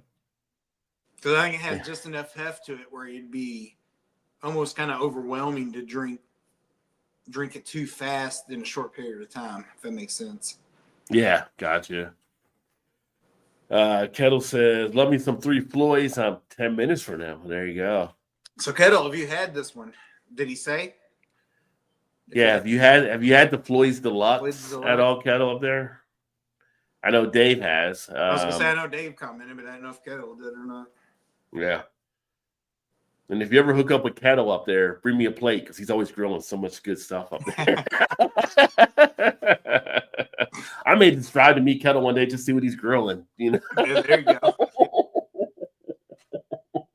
Bring some beers and be like, hey, just had to stop by. Yeah, what's on the grill? I'm kind of hungry a little bit. Are you fixing anything?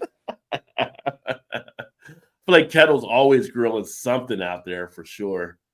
All right, Kettle. I'd say grab it. Just grab it at some point and drink it at some point. Yeah. You wouldn't. That'd be an easy drinking beer while you're grilling. So yeah, that'll probably pair up with a lot of the grill stuff. No, that'd totally be a great beer just as you're grilling. Like nothing too heavy, not too light. Just like light alcohol. Well, I was thinking like Kettle was grilling a salmon the other day, and I'm like, that would be something nice you could probably have with that. Doesn't overpower the fish or anything like that as well. So yeah, no, it's good. It's tasty. I like it. Nice little flavor explosion in your mouth. Yeah. Lloyd's Deluxe. Okay. I'll have to keep an eye out for that one. Yeah. That was in 1996. The other beers when I went over, I made the 6-pack. So the beers I picked up, the 6-pack, I actually got one that was 2 of them because I'm going to do a Conway's Black and Red. Oh. And Conway's Black and Red is basically Conway Great Lakes has the Irish Red Ale. They brought out the Conway Stout.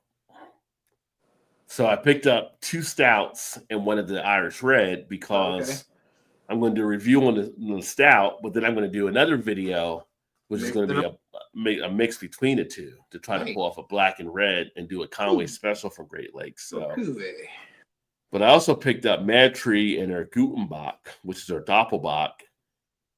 And I picked up the Bell's Brewery Hazy Hearted IPA because I have not had that one.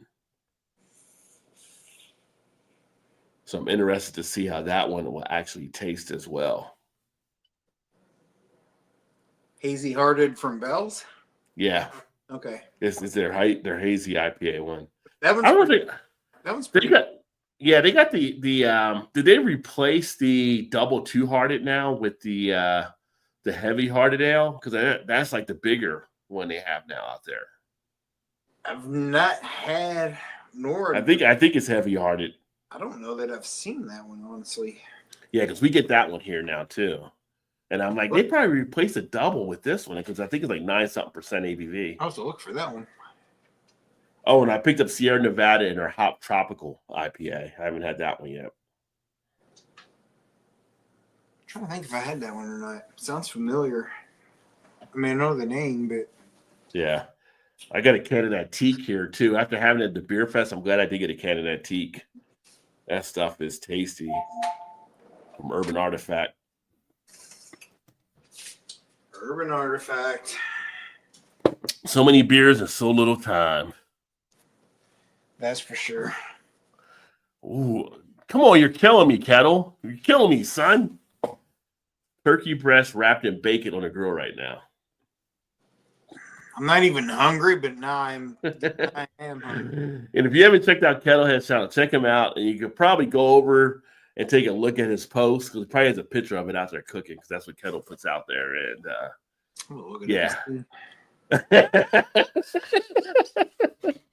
That sounds tasty.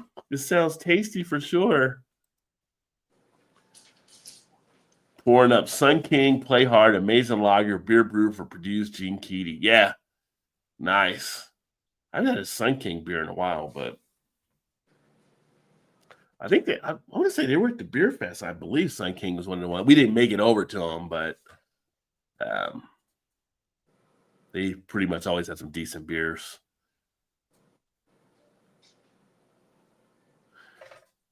Gene Keaty was a fiery coach too when he was there at Purdue. That's for sure. Couldn't stand him just because it's Purdue. But I mean, can't knock him because he was great. Yeah. The comb over and it just like. Was it a comb over or was it like a toupee he had on his head? I don't know if anybody ever really knows. I don't know. Because yeah. You know what it reminds me of is like the. It reminds me of Mark. Kingpin. Kingpin, you know, now Bill Murray like shows him different scenes and his hair's all different, like hanging down and stuff. That reminds me like Gene Keaty. Yeah, I was gonna say it reminded me of Maury from Goodfellas, who had the wig shop. Yeah, yes, either or. Oh, couldn't stand his hair. Love Bobby Knight, go IU. Yeah. His hair was always like something, but yeah, he get the kids to play. I mean, I was always hoping he'd get a championship when he was coaching there. He always did more with less, that's for sure. What about the return of what's it called, Patino with St. John's? He's got them running now. Yeah. And Calipari seems to be going the other way with Arkansas now. I think he got Arkansas off to a good start, but then now it's like kind of spun off to like going downhill. He can get the players, but it's like now with the NIL and stuff, they're all seasoned veterans. Now it's like the freshmen are just whatever. Yeah, they're there for one done and whatever. And those are the guys he gets. Like he's, and that's what happened to him at Kentucky. Either he just didn't care anymore, or he just couldn't compete with. And I never thought he was a good coach. He always just got the talent. He just wasn't very good with X's and O's. Yeah, he was king of the one and done now for a long time. Yeah, Mari from Goodfellas. Jimmy, where's my money? Jimmy, where's my money, Jimmy? I just want my money, Henry. I want my money. Everybody else is flashing their money. I want my money.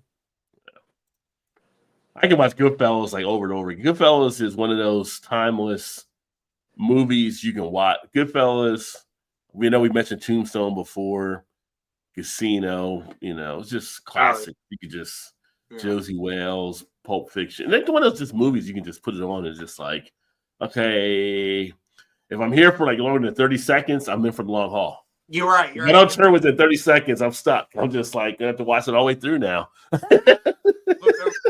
And you're like, hey, I'm gonna watch this, and you're like, son of a bitch, I can't change it. I'm done. I'm in. Yeah. Favorite movie of all time. Yeah, I mean, Goodfellas is such a good, well-written movie. It's just the cat. I mean, it was just awesome. Another movie that Samuel Jackson was in too. Samuel Jackson has been in the most grossing movies of all time. I don't know if you saw that Saturday Night Before. Say what movie has he not been in? Yeah, like and they're not always like where he's a lead role, but he's in that movie, and it's like they've always been like all these different hits that have taken place, and so like he's accredited with being in the actor with the most blockbuster movies that he's been a part of. So yeah, different movies. I'm like, he wasn't in that movie. Like, oh yeah, he was in it for like 10 seconds or whatever it was. Like, oh yeah. I guess he was. I didn't even think about it. He was in Deep Blue or whatever. He got ate by the shark in Deep Blue. Yeah. He was in Coming to America. He was the one that was robbing the McDowell's. Samuel Jackson's been everywhere. In Goodfellas, he was Sticks. He was the driver. They got shot at the end for not getting rid of the van or whatever, the car they had for the heist. When they come over, it's Joe Pesci and the other guy, and he's like, the other guy was like, "Oh, some coffee or whatever," and he's like, "What are you doing with that?" Like he's actually going to make coffee. And Joe, put it down. Like Joe Pesci's awesome in the roles he always plays. So yeah, big fan of Joe Pesci too. Like, let's say like he's a character actor, but he always plays that same-ish kind of character. Yeah, he does. Which was funny when you saw him do like something like My Cousin Vinny, like because you'd been used to him doing some of the other type stuff, right? He did My Cousin Vinny, he did Lethal Weapon, and you're like, wait a second, like you saw the range of him actually not being like, just that gangster role. Yeah, and you're like, he's even better nosed than he was than the other ones. Yeah. And on that flip side, it was like, okay. Right. And of course, Home Alone, he had done that. Also, yeah. Yeah, and adapted. You're right. What's the matter with you? What's the matter with you? What's going on for buying first and a cat? Yeah. Oh, didn't I say you don't spend? Nobody spend anything. Guy comes up with the pink Cadillac. He's in the mother's name. You a wise guy. Oh my gosh, yeah. It's so funny. Awesome. Tell him beer and my two favorite movies, probably Goodfellas and Kingpin. Yeah, Kingpin, yeah. Oh. Kingpin. You know, I feel like I've seen it a bazillion times, but every time I sit down and watch it again, I'm like, you always pick up something different that you've not seen before. Yeah, when you rewatch it and stuff. It's it's funny. I was watching an interview with and it was Will Ferrell. And I forgot who was interviewing him, but they were talking about like the stuff like when people see him, he gets quoted the most on it. And he's like, he gets he was saying he gets the one quote, and it's from when he did the soccer coach thing with Mike Dickey in that movie. Okay, yeah. Yeah, the kicking and screaming. Like somebody had a line that was kicking and screaming. And then it was like one when he was like Buddy the Elf that he had mentioned. And then he had another one that was like it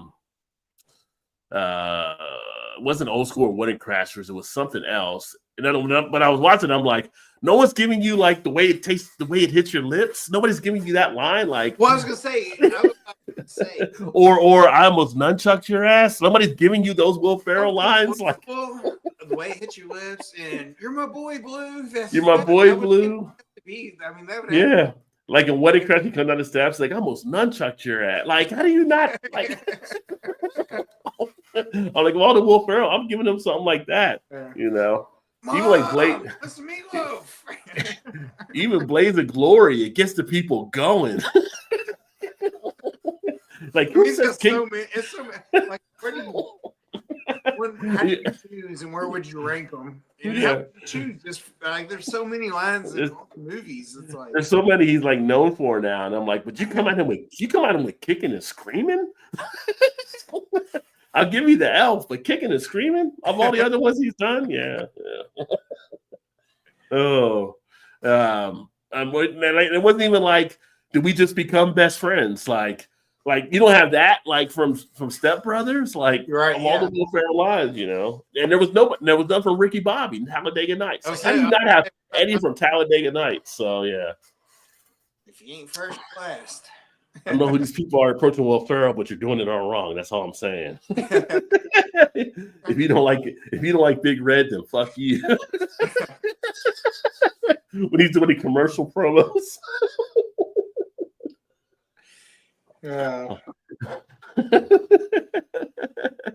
Doing the whole baby Jesus prayer. Nobody brought that up. Okay. Kettle says you can watch Kingpin every day. Me too, Kettle. That is such a good kind of rated movie, really. Oh, we don't have a cow, we have a bull. I'll get my toothbrush.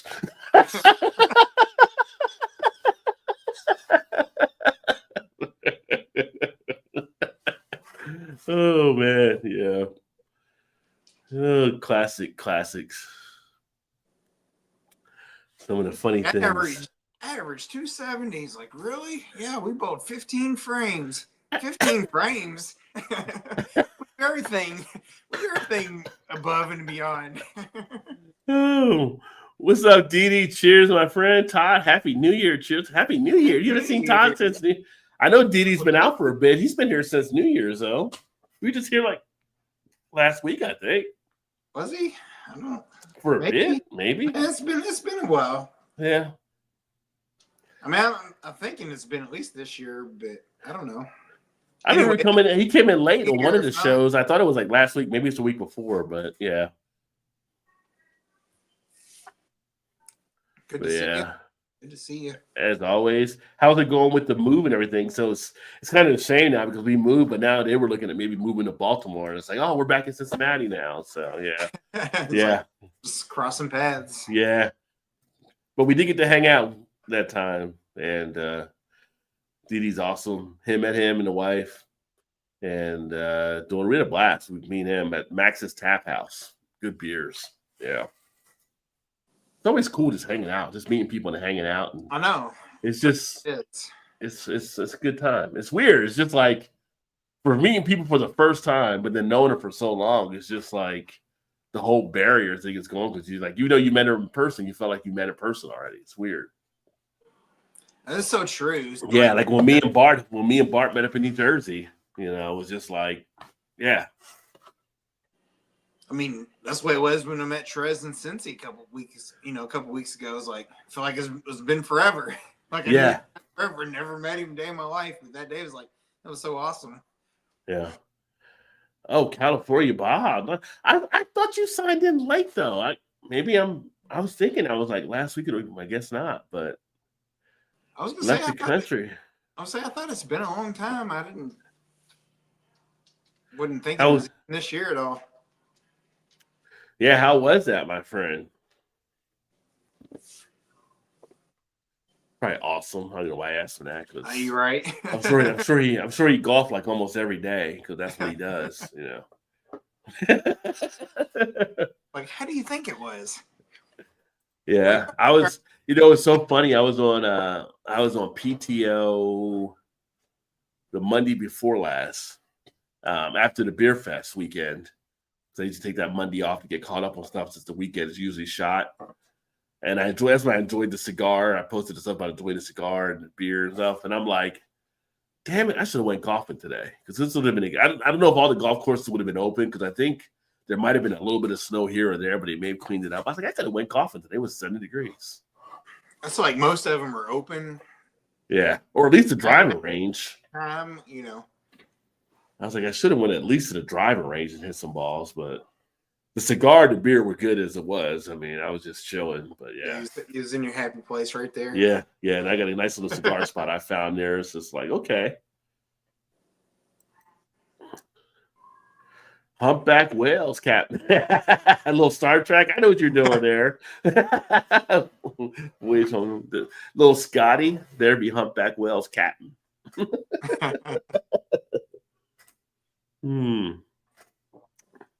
Scotty was always the best on Star Trek just because Scotty could get shit done on time, but Scotty knew how to run the system too. Like Captain Kirk be like, we need this, blah, blah, blah. He's like, I'll see what I can do, Captain. Just that Scottish accent was like, you get the shit done, Scotty. Yeah. I'm like, that should be a model for anybody at work. Like, I'll see what I can do. And then when you do it, it's like, oh, you are so great, blah, blah, blah. Yeah, like, was there any doubt? I'm giving her all she's got, Captain. Yeah. Hold a little back. What are you worried about?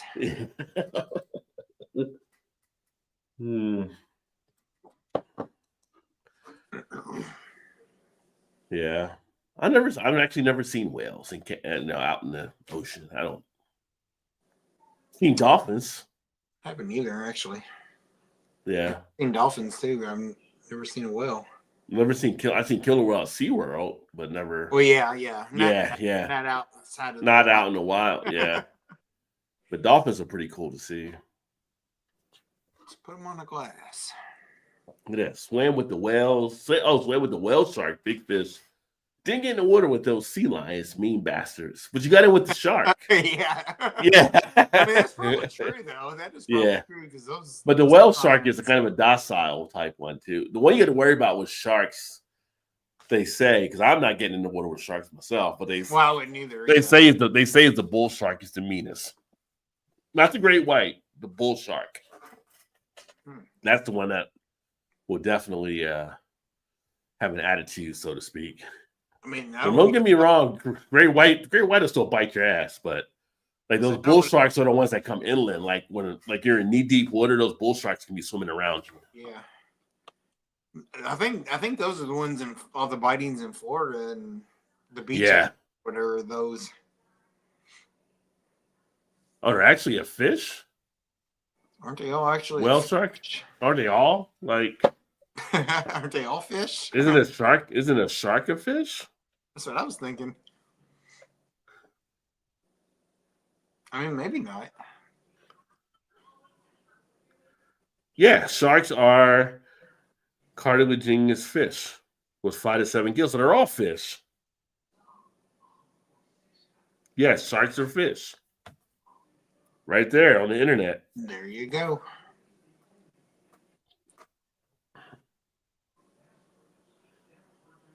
I don't know. I'm not getting close to any myself, but you know. No, me either. Sharks in the name, I'm going the other direction. I don't care. It's like running with the bulls. Like people go running with the bulls, and it's like, why? That's what I was gonna say. Why?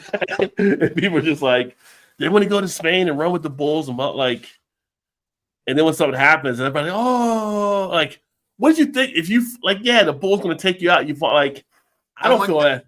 I've seen at that point, I'm cheering for the bull. At that point, like, if you're a dumbass that got out there with them. Like I've seen those videos of people getting thrown over the walls and stuff. Like I don't want to go running with nothing like that. Yeah, it's like whose idea was this? Like first go off, out there. I don't go running, period. Let alone with something that's gonna throw you over the wall or maul you down or whatever. I don't,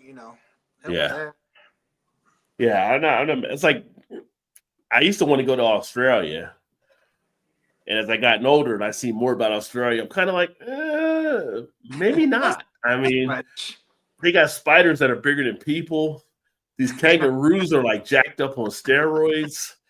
I'm like, I don't know. You got to worry about this. I used to go there too, but I'm like, I'll just go to the zoo if I want to go to the zoo. You see some of those kangaroos, and it's like they've been training with The Rock or something. Like, what the hell? They got muscles on muscles. Yeah, they're all like, yeah. And they go in that 2 feet to square up with you. Like, nah, I ain't messing with a kangaroo. Nah, I'm good. Yeah. Closest I mess with a kangaroo is the old video game from back in the day. Yes. My brother-in-law ran with the bulls. Crazy. Yeah. I just don't. Yeah. I'm the same way. Jump out of a plane? Why? Why would I want to skydive out of? If the plane's not going to crash and you say you need a parachute or you're going to die, why do I need to jump out of it? If everything is perfectly fine, I'm good. I'm going to stay up here. No need for me to jump down there. I'm only jumping out if it's my only choice. Right. Hey, what's up, Cajun boy? Cheers, my friend. Welcome. What's up? I need to get another beer here in a second too. But yeah, it's like there's certain things I'm just not going to do just because, why? There's no need to do some of the stuff that I see people kind of doing. So it's just like, right. Now granted, again, we did stupid shit growing up as Gen X back in the day, but we got smarter as we went. So it's kind of like maybe I'm at that level now. Now, maybe when I was 16, maybe I would have done some stupid shit like that. Well, some of us did. Some of us may not. Some of us did. Some may not. I wasn't even doing Bloody Mary. Why would I do that? Why would I? They're like, oh, it's just a thing. You just do it in the mirror in the dark. I'm like, no, because no. I'm not that curious. I'm not that curious. I've been to Baptist churches and I've seen some weird things. I ain't doing Bloody Mary. But Rod, how many times you try it and you're like, nope, I'm turning the light back on. I ain't finishing. I'm not finishing. I've done it like 3 or 4 times and I stopped. Like I ain't going all the way. Like I just I have too. Like no. Screw this. I don't care. I don't care. I don't want to like they don't add them together, right? Like you have to start all over again, right? So right, yes. It's not like 13 total. It's like Beetlejuice. You got to say it 3 times in succession, right? For it to actually work. Yeah. You break it up so you can start over. New day, new rules. Like, nope. Why the hell would you jump out? Yeah. Right. Like, exactly. People say, I want to go skydiving. Yeah, I mean, nah. Bungee jumping, like I'm not bungee jumping. I don't want to hang off a cord upside down. Just to go down there. And I've seen some people bungee jump where it gave them a little bit further than they're supposed to go. Now, luckily they're over water, but I've seen some people get dunked in the water. Like, I don't think that's supposed to happen, right? Like, you're supposed to stop before you hit something. So, yeah. To me, somebody makes that jumping out of something and seeing how close you can come to death and before you get jerked back up and do it all over again. Like, no, I don't want to do that. I do not want to do that. Let's do it again because I didn't piss on that person over there. So yeah. Like, no, I'm not doing that. You're like little kid. Make it stop. Oh shit. Oh yeah. I take 7 to 9 over Scotty. 7 to 9. Yeah, I think most people would for sure. So I think they were making a new Star Trek series, I thought, where she was going to be the captain or something, but don't know if that's still in the works or not. Oh, tomorrow's the first day for, speaking of Captain America comes out tomorrow with Falcon as the captain. So that'll be the new Marvel movie. But I'm still off on the other Marvel movies I got to watch. But I am happy that I was going to say, Daredevil's about to come out. I mean, I will be watching that on Disney Plus because I was a big fan of Daredevil on Netflix. They said the Daredevil coming out here will be more violent than what it was on Netflix, which is funny because it's on the Disney Channel. The series? Yeah, the new series coming out. And I used to like that also. Yeah, Vincent D'Onofrio is back as Kingpin, and they're going to have John Barenthal as Punisher. So I'm all in. So I'm like, let's start rolling it. I just wish they would do like Netflix and give them it all to me at one time so I can binge it in one weekend. Yes. I don't want to keep coming back every week to have to watch, And Netflix still is the only one that does that, I think. Yeah, which is great. Because now I'm trying to catch up on The Night Agent. I'm on season 2 now, so I'm starting to watch that through. We haven't started that yet. You didn't do season 1 yet either? No, we've done season 1. We're waiting for season 2 to come out completely, and then we'll just watch them all. It is all out. It's on Netflix. So all season 2 is out already. Season 3 hasn't come out yet. Oh yes. Yeah. No, we've watched them both. We have. You watched both seasons? Okay. Yeah. So I watched 3. Yeah. I just finished the second episode. Although I will say, I don't know what happens yet. I'm only 2 episodes into season 2, but at points Rose does irritate me a little bit on there. Just the whole questioning and the showing. Like, it's just like, right. I don't know. It was kind of like, shut up. Yeah. Yeah. It's like one of those people. It's kind of like season 2. It's like good. One of those people you told her run, and they're like, "Why?" She would like, "Why should I run?" Like, you gotta tell me if somebody says run, we're off. We're running. Yeah. If somebody says you don't gotta worry about me running. It's just and ask I saw a thing earlier today flipping through, and there was a movie on it. Some lady was like swimming in this river. There was like some creature coming from behind, and they're like, "Get out the water." She turns around and looks to see what's behind her. Like, you don't gotta tell me that. You say get out the water. I'm just getting out the water. Just get out. Like don't even turn around and be like, "Oh, what is that back there?" type thing. And of course, the creature comes and grabs her and takes her downstream. But it's just you're right. Yeah. Like, just, why? Yeah. Just get out. Yeah. Back to Kingpin. Yeah, Kingpin. It's a great funny movie. It is funny. That's a classic. That's an all-time classic. Yeah. And somehow just thinking of Bill Murray made me think I've never watched Zombieland 2 now I think about it. So I think of Bill Murray from Zombieland 1, who was in it, but I've never watched the second one either. Yeah, I just realized I never watched that. I don't have time to watch all the stuff that comes. Like when people tell me, "Oh, I'm watching this or watching that," I'm like, I literally have to plan out my stuff to even get to watch anything. Like the selective process is tough for me to get time. That's why I like that, like series is whatever. We'll just wait if they come out weekly. Yeah, like, let's just wait till they're all out and we're just binging like a weekend or something. Yeah. Well, Stranger Things is coming out this year for the final season. I thought it was supposed to be in the spring, but it looks like I believe it might be April or something now. So I stopped watching that because I'm like, it started out when they were 12 and they're going to finish up there 31. Fucking 17-year-old. Stranger thing to college years, yeah. I'm like, come on, man. It's like 6 years went by and you're not even put out a season. Like, what is going on? I'd be like, we just 11 didn't have those last time I saw her. Right? Exactly.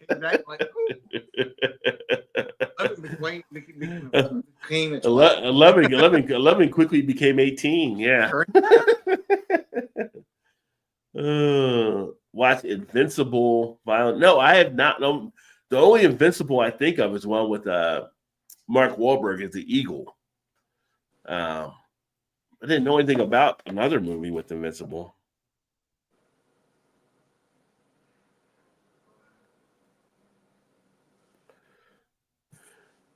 I haven't seen Trying it. to look here. Is it a movie or a series? DD. I would say it's a series because it says, does anyone... The only thing I see is a cartoon on Prime or Amazon, rather. I'm thinking the way you worded it, it's a series. Oh, okay, superhero. Oh, So yeah. that's actually what I'm looking at then. Superhero series, and it looks like it's on Amazon. So no, I haven't looked at that. So it's pretty good. Yeah, but it's a comic, so it's animated, so it can be violent. Yeah.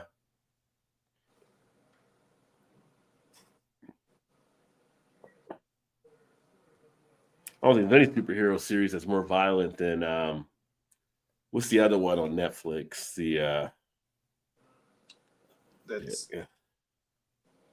It's the superhero, like the bad superheroes. Bad Boys. Bad Boys, yeah. That's some violent shit, or maybe that's on Prime, but that's some violent one. So yeah, I think it is on Prime.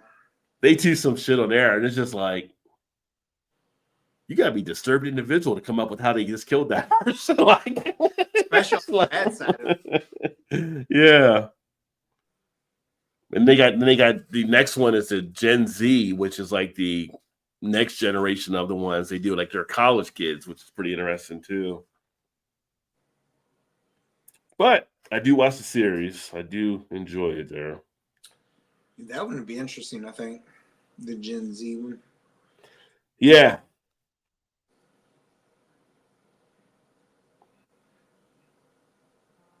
Yeah, but it ties in back into the main one, so there's some crossover that takes place.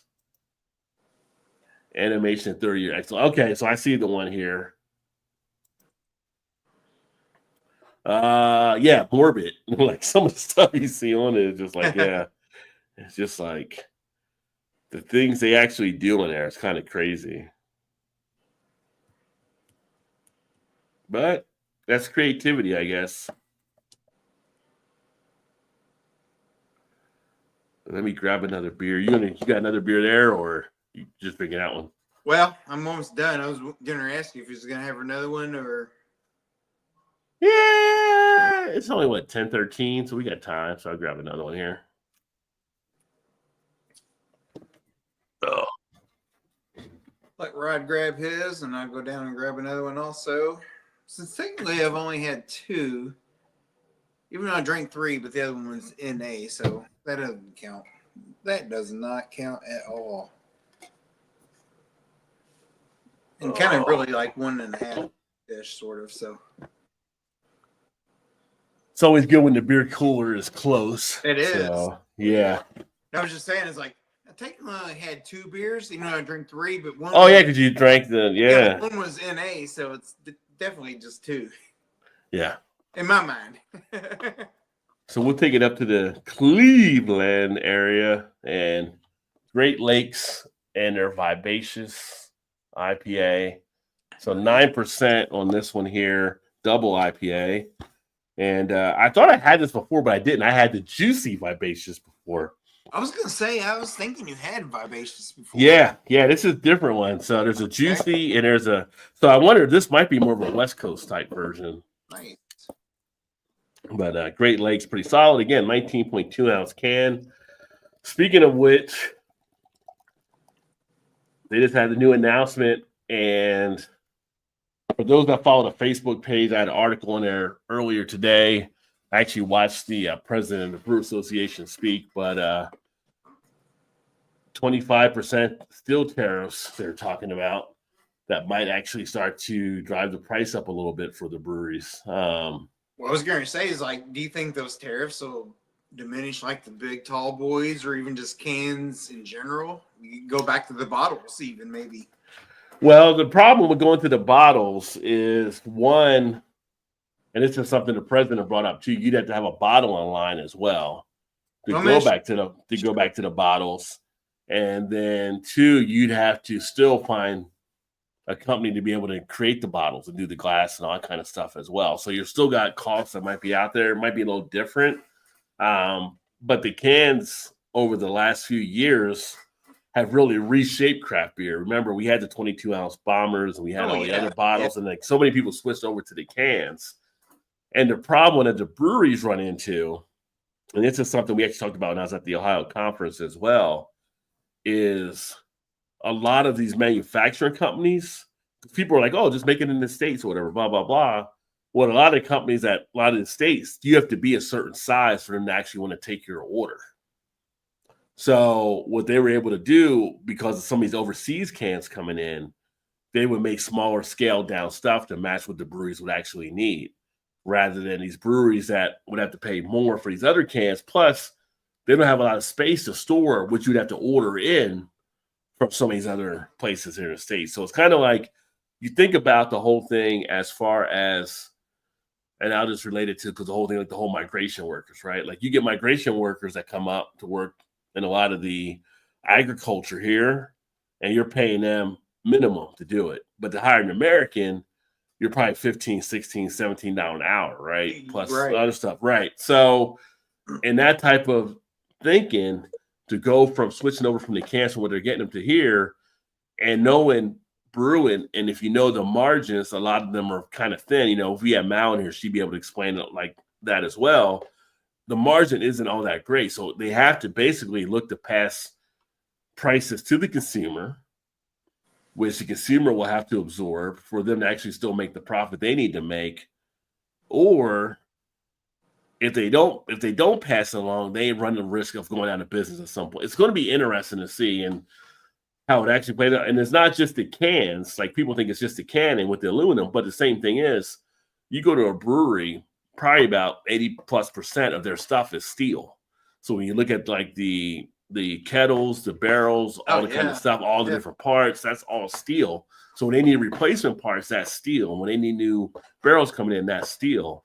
So all of this is more cost that's going to actually affecting. So the landscape right now is going to be interesting to see how this actually plays out here. So, and that's just a small portion of it. It's like, it's not just that industry. It's I mean, you go to your Pepsis, your Cokes, your Celsius, or whatever, like dealing with some of this type of stuff. So, my thing is in the beer thing. So if you're seeing prices go up a little bit or however it may do, just realize this is what they actually have to do. So my thing is try to cut them some slack if you can. It'll be interesting to see if there's a breaking point for some people, right? Because there's some beers you go and you get, for craft beer, you get like a 6-pack or something like that. If it's a low end type craft beer, you might get it for like $10.99, $9.99 for a 6-pack or like that and everything. But if it's a higher up quality type thing, it's a 4-pack with pints, you might be looking at 14 or 15. If it's like the other half, you're probably in the 20s. 18, 20. Yeah. If they got to increase it, how much will people be able to absorb from that will be the interesting thing. So that's something to keep an eye on. Now, I will say, if you ever thought about doing a beer cellar, you were thinking about aging beer or getting beer you can hold on to try to avoid that, this is the time of year to actually do it, because you have a lot of your heavier stouts and stuff like that's out. Things over 8% ABV, where you can actually pick them up now and cellar them for later on in case things do go crazy. But a lot of people don't want to drink a stout like in May or June or July too. Also, on the flip side, that could help like your local brewery, because instead of going out and buying something that's shipped in from California or something, you're like, I ain't paying that for that. I'm gonna go here and get it off the tap for $3-4 cheaper. Yeah, exactly. And it may be good for local stuff, just the local industry in general, but yeah, still, yeah, it's interesting to watch to see how it plays out. yeah. And I mean, it seems to be good at this point, but you never know. And remember, years ago we used to have the growler phenomenon, right? So yeah. You take a glass 64-ounce growler, get it from tap. That might be something that becomes attractive for people. Like if you have growlers, bring them in, get them hit off that way. Now with the growler, you're shorter on time when you want to drink it or whatever. But for those looking to save money, if you got a glass growler, you can go in there and get off tap somewhere, and it's going to be a better deal than trying to buy a 6-pack or whatever. Right. Yeah. That might be an option for you too. Yeah, so it's interesting. Like I said, watching the president kind of speak about it, I mean, there's definitely some caution out there, and there's some fear for some of the smaller type breweries, but we'll see what happens. Excuse me. So thank you. So it's gonna be interesting. So and again, if you see breweries start to go up a little bit, just realize this is just part of what they have to do right now. Yeah. All right, I'm gonna go grab one real quick. All right. So the Great Lakes Vivacious Double IPA or Double IPA is not bad. Pour some more in here so you can take more of a look there. Nice color on the beer for sure.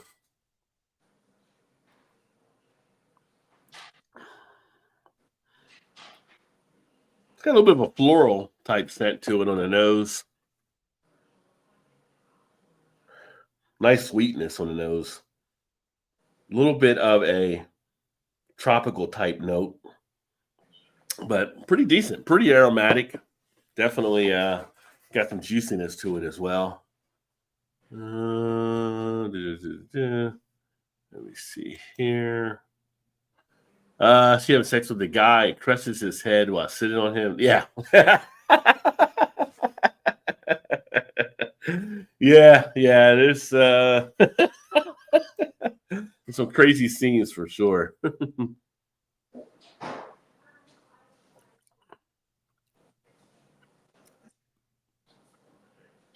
Great Lakes is just always, I feel like sometimes they're easy to be taken for granted because they make such good beer here in Ohio.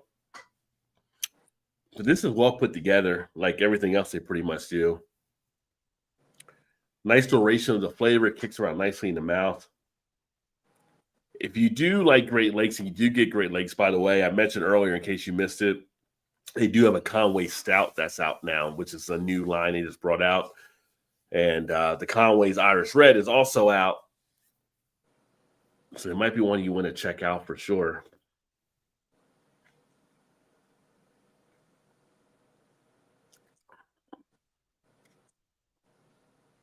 Got a good body on it too. So very smooth overall.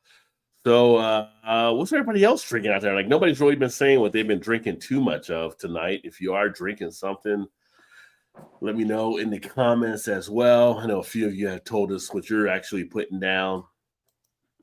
Kind of curious along those lines. And tomorrow, Valentine's Day. Anybody do anything special with a significant other? Any plans you guys got going on? Me and the wife here are going to Benihana, bringing up the old Benihana that we haven't been to for years. Todd Shannon, nope. The opposite of Dave on Storage Wars, nope. Irish Reds are already out. Great Lakes Conway has been out for a bit, so definitely check that out if you get a chance. I think their Great Lakes Chill Wave is also out, which is good. Oh, the highlight. Double. It's the double. There's a double highlight? Did not 10%. Look at you. And it's a big boy. It's a big top. Big dog at table 19.2. Oh shit. If Aaron's still on here, if he's still on here, we went together and bought these. We split a 12-pack. And it was like nice. Wait a minute, a 12-pack. It was a Rajay deal. Not a 12-pack, not 12-pack a highlight? Yes. Like that? Yes. 19.2 in a 12-pack? Yes. That's insane. And what do we pay for them? $16. Are you kidding me? No. Yeah. We'll give you the deal horn on that one for sure. So we split them. We split them 6 apiece and paid $7 for 6 of them. Like all day, every day. Yes, sir. Thank you. Did they know me? Did they know you were on my show and they kind of knew, like, hey, we're going to give you the Rajay deal? They were looking kind of like, I said Rajay, right? And they're like, oh, that's where it's from. That's where it's from. You know what's funny? I was at the conference. A couple of guys said, "Oh yeah, you do the thing on YouTube." I'm like, who I like? That was kind of weird. Like when some of the breweries knew who I actually was there. Like I didn't realize that. I mean, obviously some of the breweries reach out and they do stuff, but it's always funny when you hear someone like, "Oh yeah, I watch your stuff from here and there." Blah blah blah. It's like, oh okay. Like big time and big time. Shit. I don't know about that. I don't know about all of that, but nice to get recognized. Speaking of recognized, we got Alan in the house, one flight down. Cheers, my friend. What's up, Alan? You gotta check out Alan. Make sure to check out Alan as well. He's having whiskey tonight. Having a whiskey. Nice. What kind of whiskey? Yes. What kind of whiskey? And it was funny. You went to that Kroger across the street from me when you guys were up. There was a thing. I don't know if you saw Nicole. It's like every time I go there, it kept like poking at me, like, "Give me a try, give me a try, give me a try." And they had these little mixed cocktails in the cooler. I haven't done them yet, but one of them was like a jalapeno margarita. Ooh. And they're usually like $16.99. They had them down to $10.99. Ooh. So I ended up grabbing that, and I grabbed another one. I haven't done them yet, but yeah, I grabbed both. I was like, you know what? Just like, all right, I'll give it. It was like $12.99. Now it's $10.99. Like they're trying to, I guess, move them out. I'm like, okay, I'll give it a shot. So I kind of feel like jalapeno anything is worth a shot. Yeah, it was jalapeno margarita, and the other one was something else. But I was like, all right, I'll give them a shot and see what it tastes like. Nice. So I don't live on beer alone, for sure. Alan said, Roe & Co. Irish whiskey. Very smooth. Oh, sweet. Irish whiskey leading up to St. Paddy's Day next month. There you go.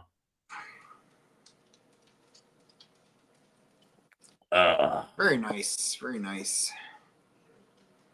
I feel like the beers are definitely hitting. Today was one of those days. Like, you have those days when you go to work and it's just like, you get off work and you're like, oh, I really need it. Like, you're just so happy because like it's a night you're gonna be drinking, just to kick back and just. It's like the woosha moment, like woosha, let it all go. I fight that urge a lot. I'm like, no, it's like no, it's only Monday. Yeah. Oh, wait, Wednesday. Oh, tomorrow night. Yes, it's on tomorrow night. Well, it's like, okay. We come on and we drink on Thursdays here, but it's like we went out I think it was last Friday, and a couple drinks there. But I didn't drink ever since like last Friday. So when it comes around to Thursday, it's like I'm ready to get a release and have some of this stuff. I don't either, really. Yeah. But it's maybe just like Tuesdays sometimes because our local brewery here has like $2 off pints. Yeah. So a group of our friends, they go up around Tuesdays. So every now and again, I go up. Not every week, but every so often, I go up there. Yeah. $2 off pint night. And so outside of that, it's like, yeah, maybe Friday hit and miss. Depends if we do anything, go out or anything, or Saturday's the same thing. It's like this weekend she's on call, so good chance I'm probably not drinking. I think Saturday I probably will have a few beers because one of my best friend's birthday was Wednesday, and they're having a birthday get-together at Top Golf on Saturday. So, you're gonna be drinking something there. Yeah, so we're definitely drinking on Saturday. So, yeah. Todd's out there. Go, shorty! It's your birthday. Just go fall off again. And then it's Martin Luther King Day on Monday. I'm off Monday, so I'm sure I'll be drinking. We already had Martin Luther King Day. What is Monday? It's President's Day. But you were off Martin Luther King Day like I was too. Yeah. I like that you want to give them twice in a year, though. I appreciate that. Yeah. It should be once a month. Yeah, so President's Day Monday, so I'm actually off. So I may drink a little bit more this weekend. I may do President's- some different stuff. Yeah. Actually, Yeah. I probably will shoot a couple of videos Sunday or Monday and just stack them up a little bit so I can just, put them out. Yeah, yeah. That's the thing. Build yourself a little library and you can Yeah. rack them out there. So Yeah. At least that's the plan. Which is funny because the stuff I'm releasing this week has been stuff from when we were up in Niagara, right? Like the videos I released this week Oh, yeah. were like some of the Canadian beers, and like we were like, well, I'm not there now. Like, people say you should try. Like I was there like a while. It's just been months before I can finally get them out to try to do some stuff. So yeah. But with the move and everything, it put me behind on things. So yeah. Well, that's true. Yeah, I'm not to that point yet, but yeah.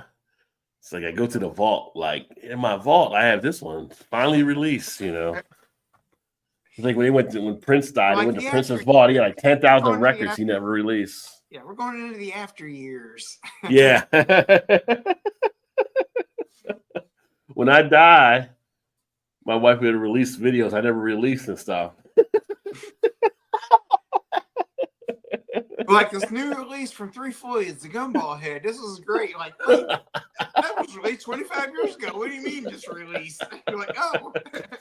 Oh, yeah. Limited edition review. Yeah. Like, damn, Rod, you have no gray hair in your beard. What's going on here?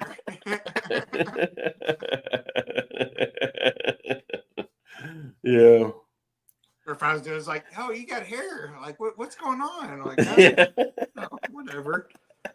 Today, tomorrow, like 20 years ago. I'm trying to match up the timeline a little bit more as far as can, but it's like, yeah, I have to be responsible. Sometimes like, wait a minute, weren't you just doing the video today? You had a full beard, now you got to go to like it wasn't really like I did it today. That was like done. Just a mix, back, yeah. Keep people on their toes. Keep on your toes. Oh, Fathead Spooky Tooth Imperial Pumpkin, damn good. Wow. That's getting the pumpkin. That's way after pumpkin season. Old Fatheads Imperial. Not hating on it though. What's the ABV on that one? I can't remember. Well, Imperial, probably like 8 or 9, 8.5 or something. Maybe. Let me take a look.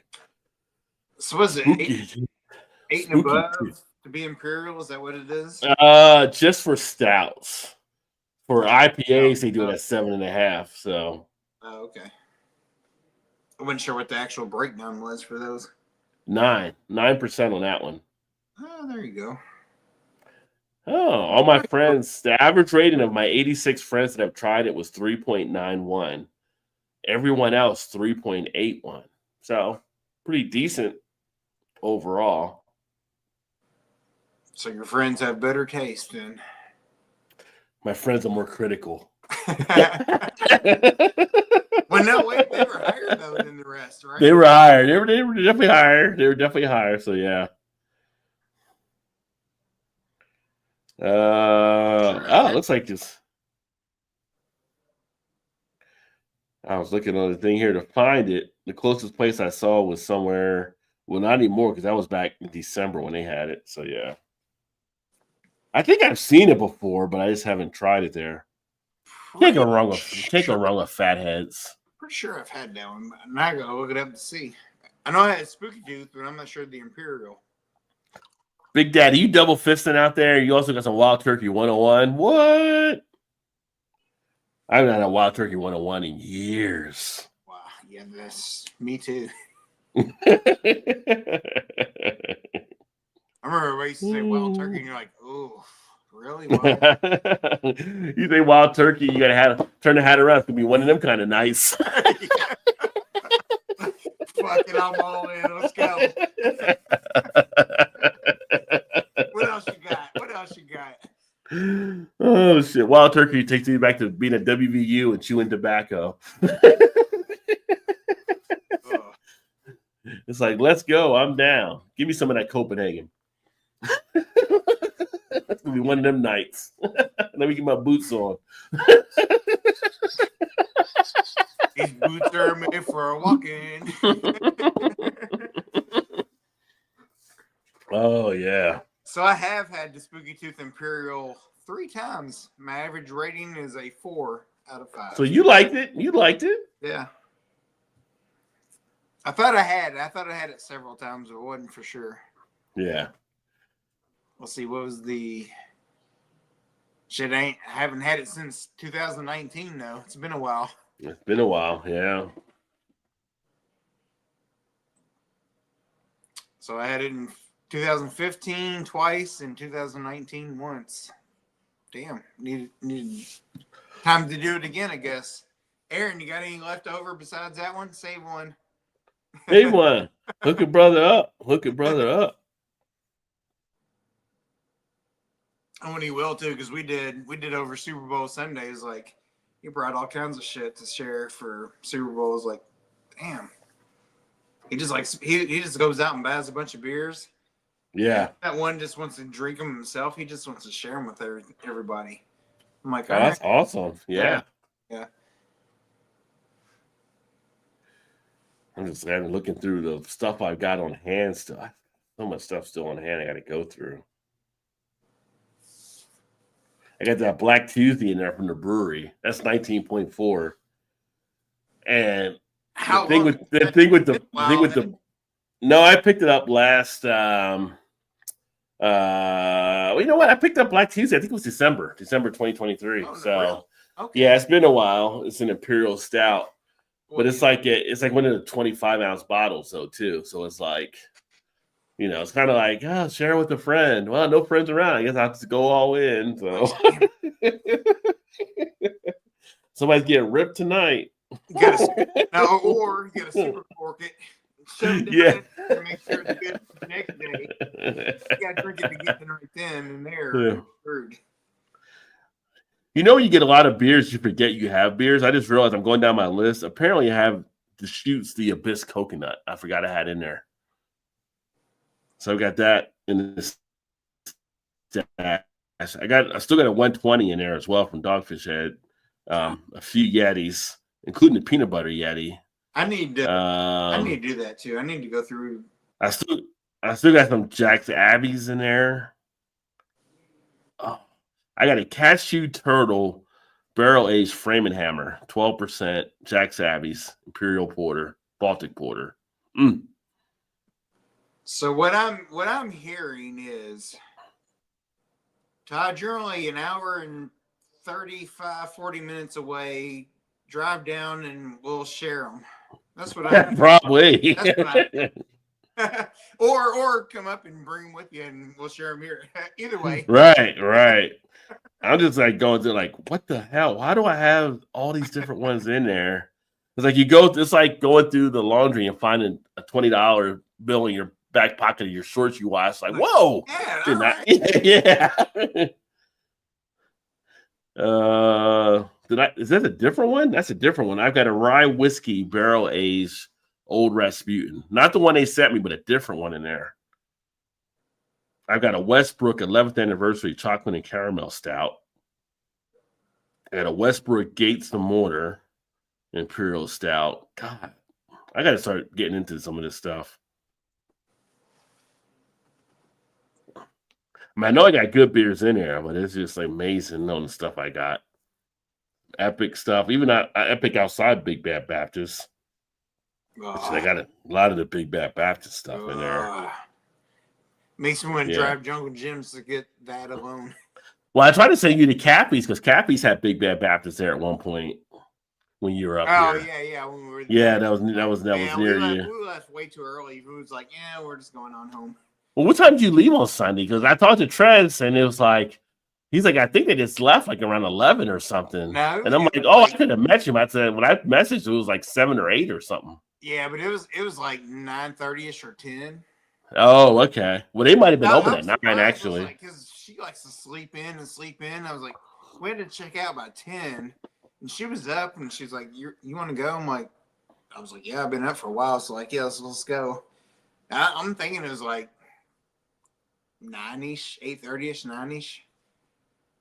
Yeah, they might have been open when you left because I think they opened like 9 or 10 even on Sunday. Really? Okay. Yeah. I would have. I thought it was too early. I would have stopped. I know it was like 11 o'clock ish, give or take, before or after when we got home. So it was definitely by 9 we were done. We were out. So one of the beers I got is the Big Bad Baptist Coquito. This was the 2023 edition. Inspired by the classic Puerto Rican cocktail, Coquito is aged in rum and whiskey barrels. Rum and whiskey with rum-soaked coconut, then finished with cinnamon and vanilla. Yeah, I need to probably pull that one out and get into that one. Good. Yeah. I can't have that one around Joe because it'll disappear because Joe loves his coconut. Yes. Oh my gosh. So many beers. Too many beers. Oh, let's see here.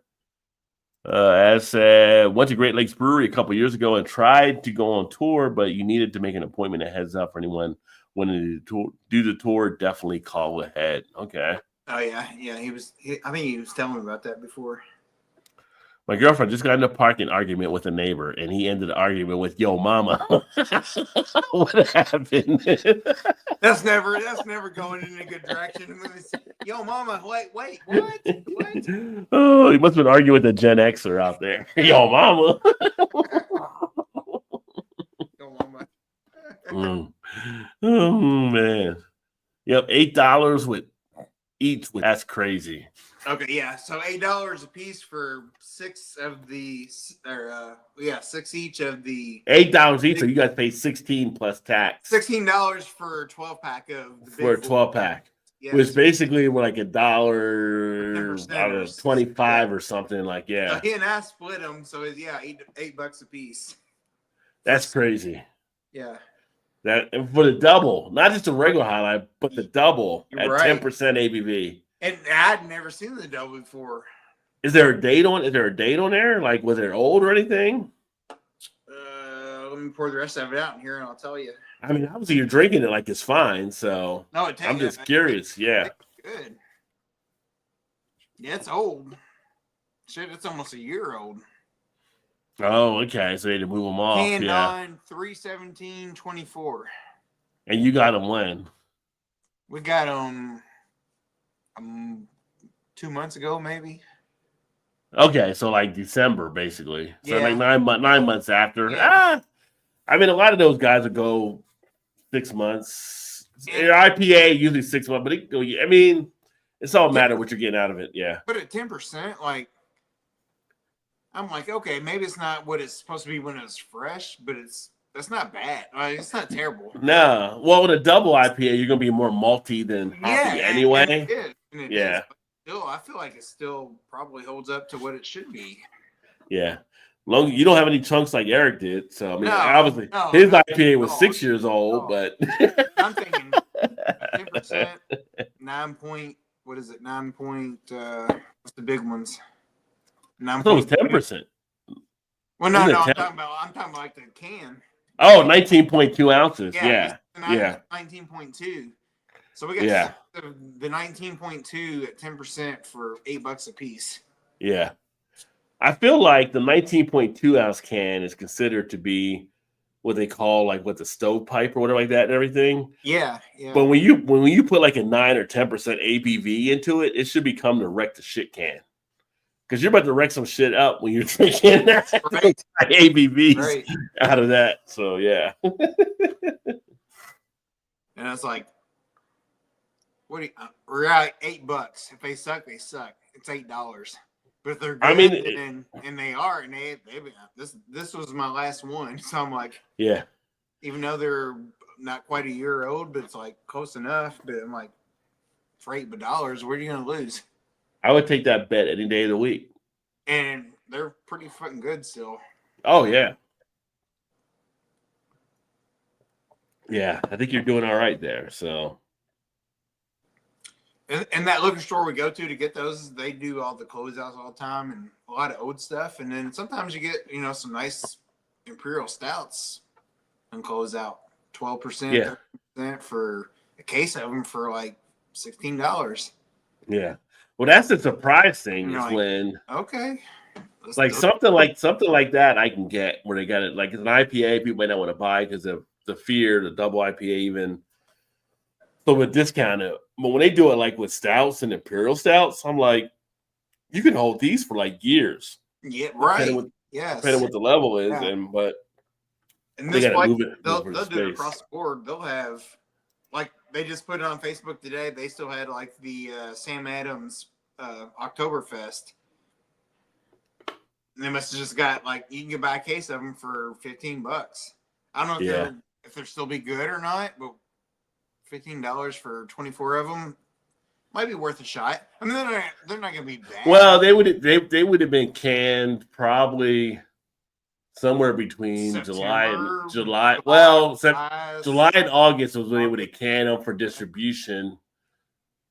You're on the border on it, but Sam Adams, they're looking like 6 months out to a year on their stuff anyway. So and what I'm saying is like when you buy them back in October or whatever, a case of them is $34. Yeah. And you're getting them from half price basically at that. I'm like, they're not going to kill you. And then if you know what it tastes like that's fine. It's not going to be the exact same that you may want it to be, but it's a good beer for a case at $16. Yeah. You know what I mean? Like, do you remember? It was funny. Did you see my post I put on the YouTube page the other day? I'm gonna pull it up here. Let me see. I feel like I did. I feel like I think I liked it maybe. Yeah, so I had this out there the other day. And yes. Yeah. So this is like when I bought these at time, they were $12.99 a case. So I ended up getting all of these, like the Guinness Foreign Extra Stout, $12.99. The Golden Corral, $12.99. The Barber, like they were all like beers that didn't need to be like sold. But I'm like, I mean, if you're going to sell for $12.99 a case, I'll get them and I'll sell them.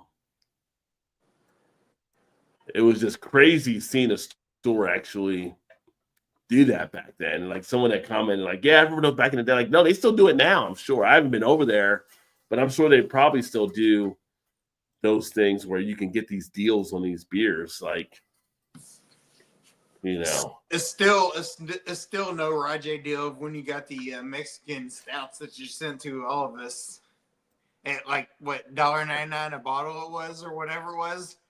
Oh, those were the Spanish Imperial, rum barreled and bourbon barreled. Was $1.99 for Malavita. That was at Party Source when I got those. If I knew how good they were, I would have bought them all. I left some there. Yeah. They were so fucking tasty. But the funniest part of it was the story with you and Shannon spilled some of yours, and you were just like. Oh, because the dog knocked it out of my hand. I'm like, the dog, yeah. I want to drink it out of the carpet just because, like, no, what's going on? That was back in the days when we were doing the Call of Duty stuff, and I was that and Call of Duty was like knocked out. I was like, son of a bitch, really? Come on! That was the last one I had. I was like, no. And I think that was the base of it. I think that was the base one. Like, no, I thought it was the rum one that you did because you were like, no, you're right. Yeah, because you were like, that's the one you didn't get the like everybody was talking about how good the rum was. Yeah. Jesus, really? Come on, man. Yeah. I mean, that was a winner all around. You, Joe, and Eric all loved that one. That was and that was the one I really wanted to try, and I didn't even get. I was like, come on, Rod, send me another one. I can't. I didn't get enough. I was like, damn it.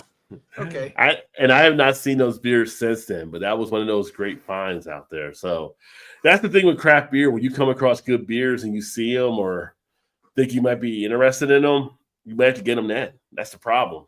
That's why I try to stay out of stores. When I go in, I got to buy them now. And I'm like, yeah. That's the way it was used to be when I used to. I don't so much anymore hunt for a beer or, when you see something out, like, well, I got to get it now or it's going to be, you're not going to get it now. Yeah.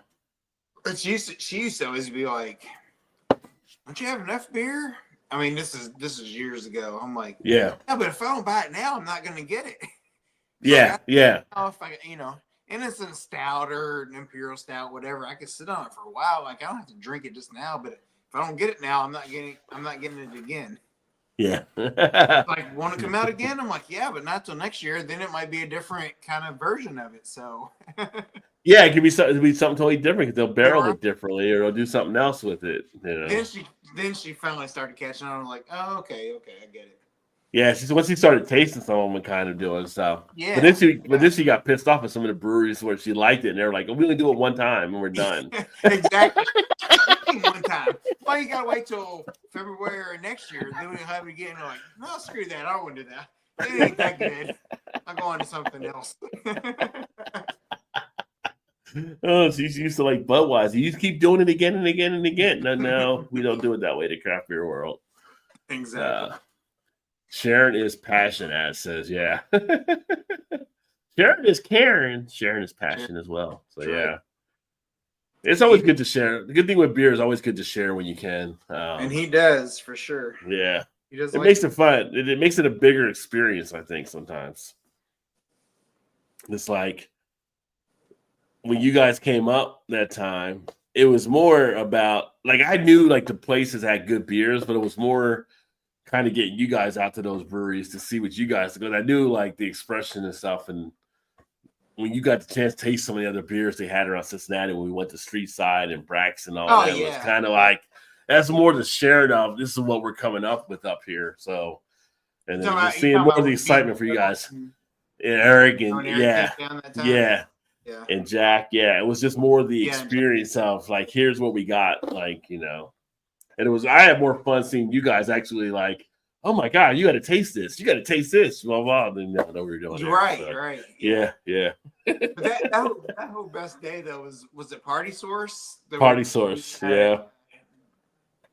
It's like, we sat out back and drink. We literally could have spent all day there, and, like, Party Source would have owed us to, like, they would need to pay us. We could have been there the whole day and have people drink everything.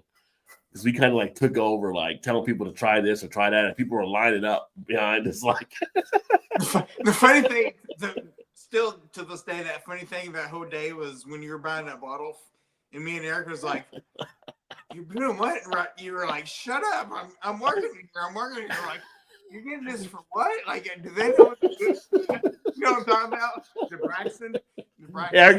Eric's trying to do the math. It's like, shut up, just give her the money. We're like, here, we'll give you some money. You're like, no, I got this. Just hang tight.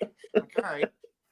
It's like, no, it's all $25 bottle for like $12.50. Like, all right, let's go drink it outside.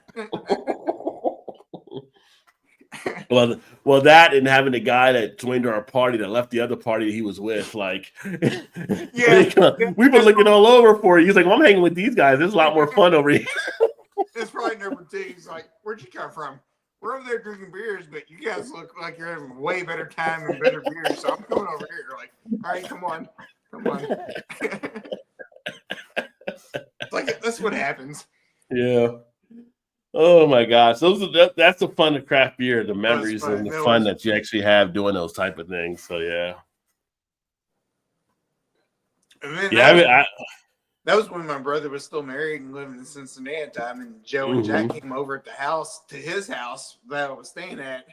We sat there till I don't know, 2 or 3 in the morning drinking beers, just hanging out back at the fire, sharing beers and doing whatever, because they were staying like, I don't know, a few blocks over at the hotel or whatever. They were. Yeah, that was like North. That was like North Cincinnati, I think, right? Yeah. Well, and Eric was there too, because he was staying there. Yeah. So, yeah.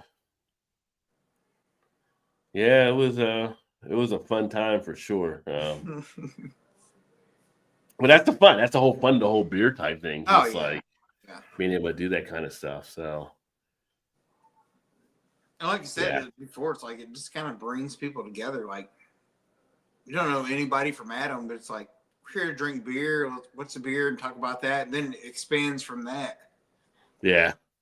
I think back just like being even at some of the bars I've been to over the years and just some of the conversations I've had with folks just over a beer and just like some of the thoughts and stuff shared and kind of just the educating of not just around beer, but just anything, just a conversation. It's just like the growing knot. It's just like it's such a relaxing type thing, just to sit back and have those conversations.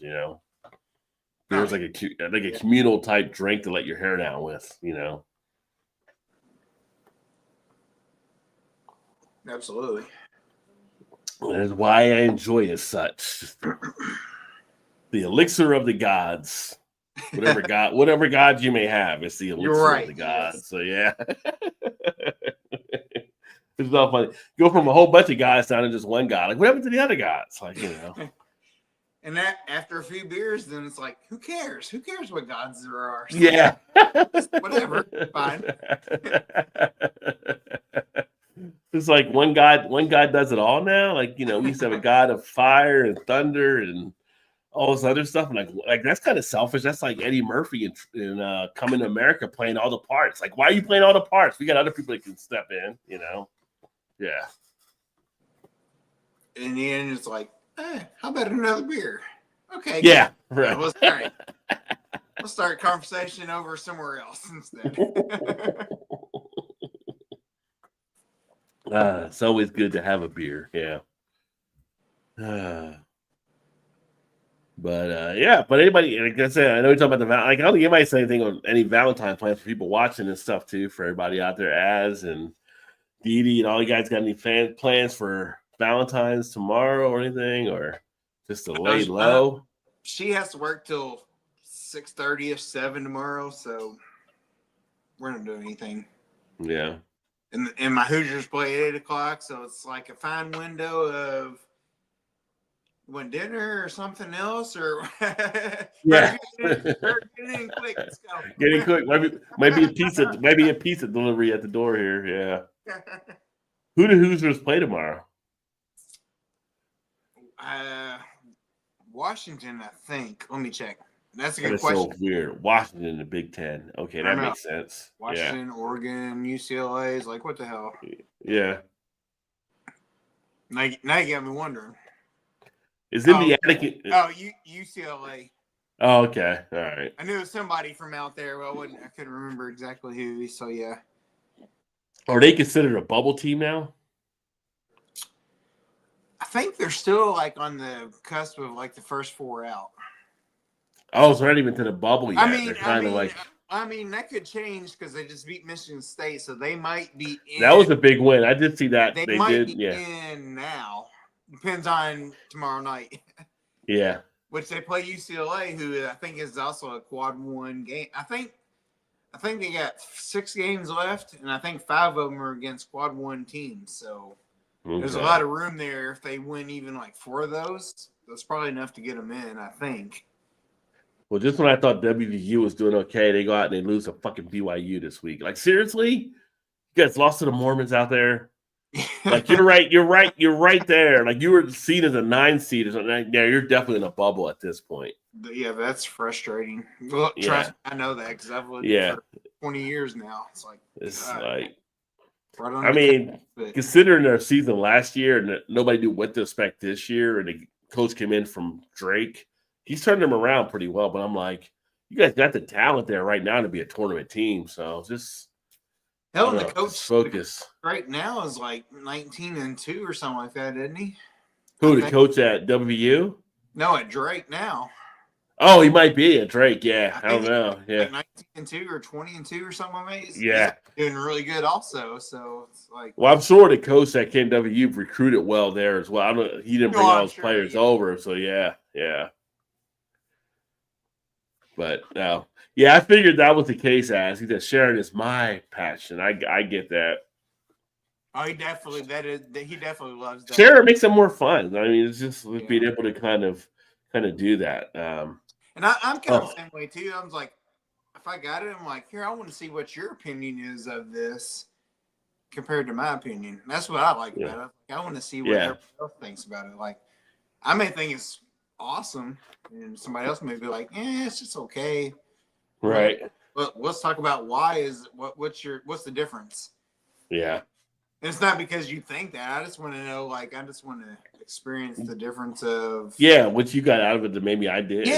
Vice versa. Yeah. Am I missing something, or do I need to grow on something that makes me think that it's that or whatever? Like, yeah. Yeah.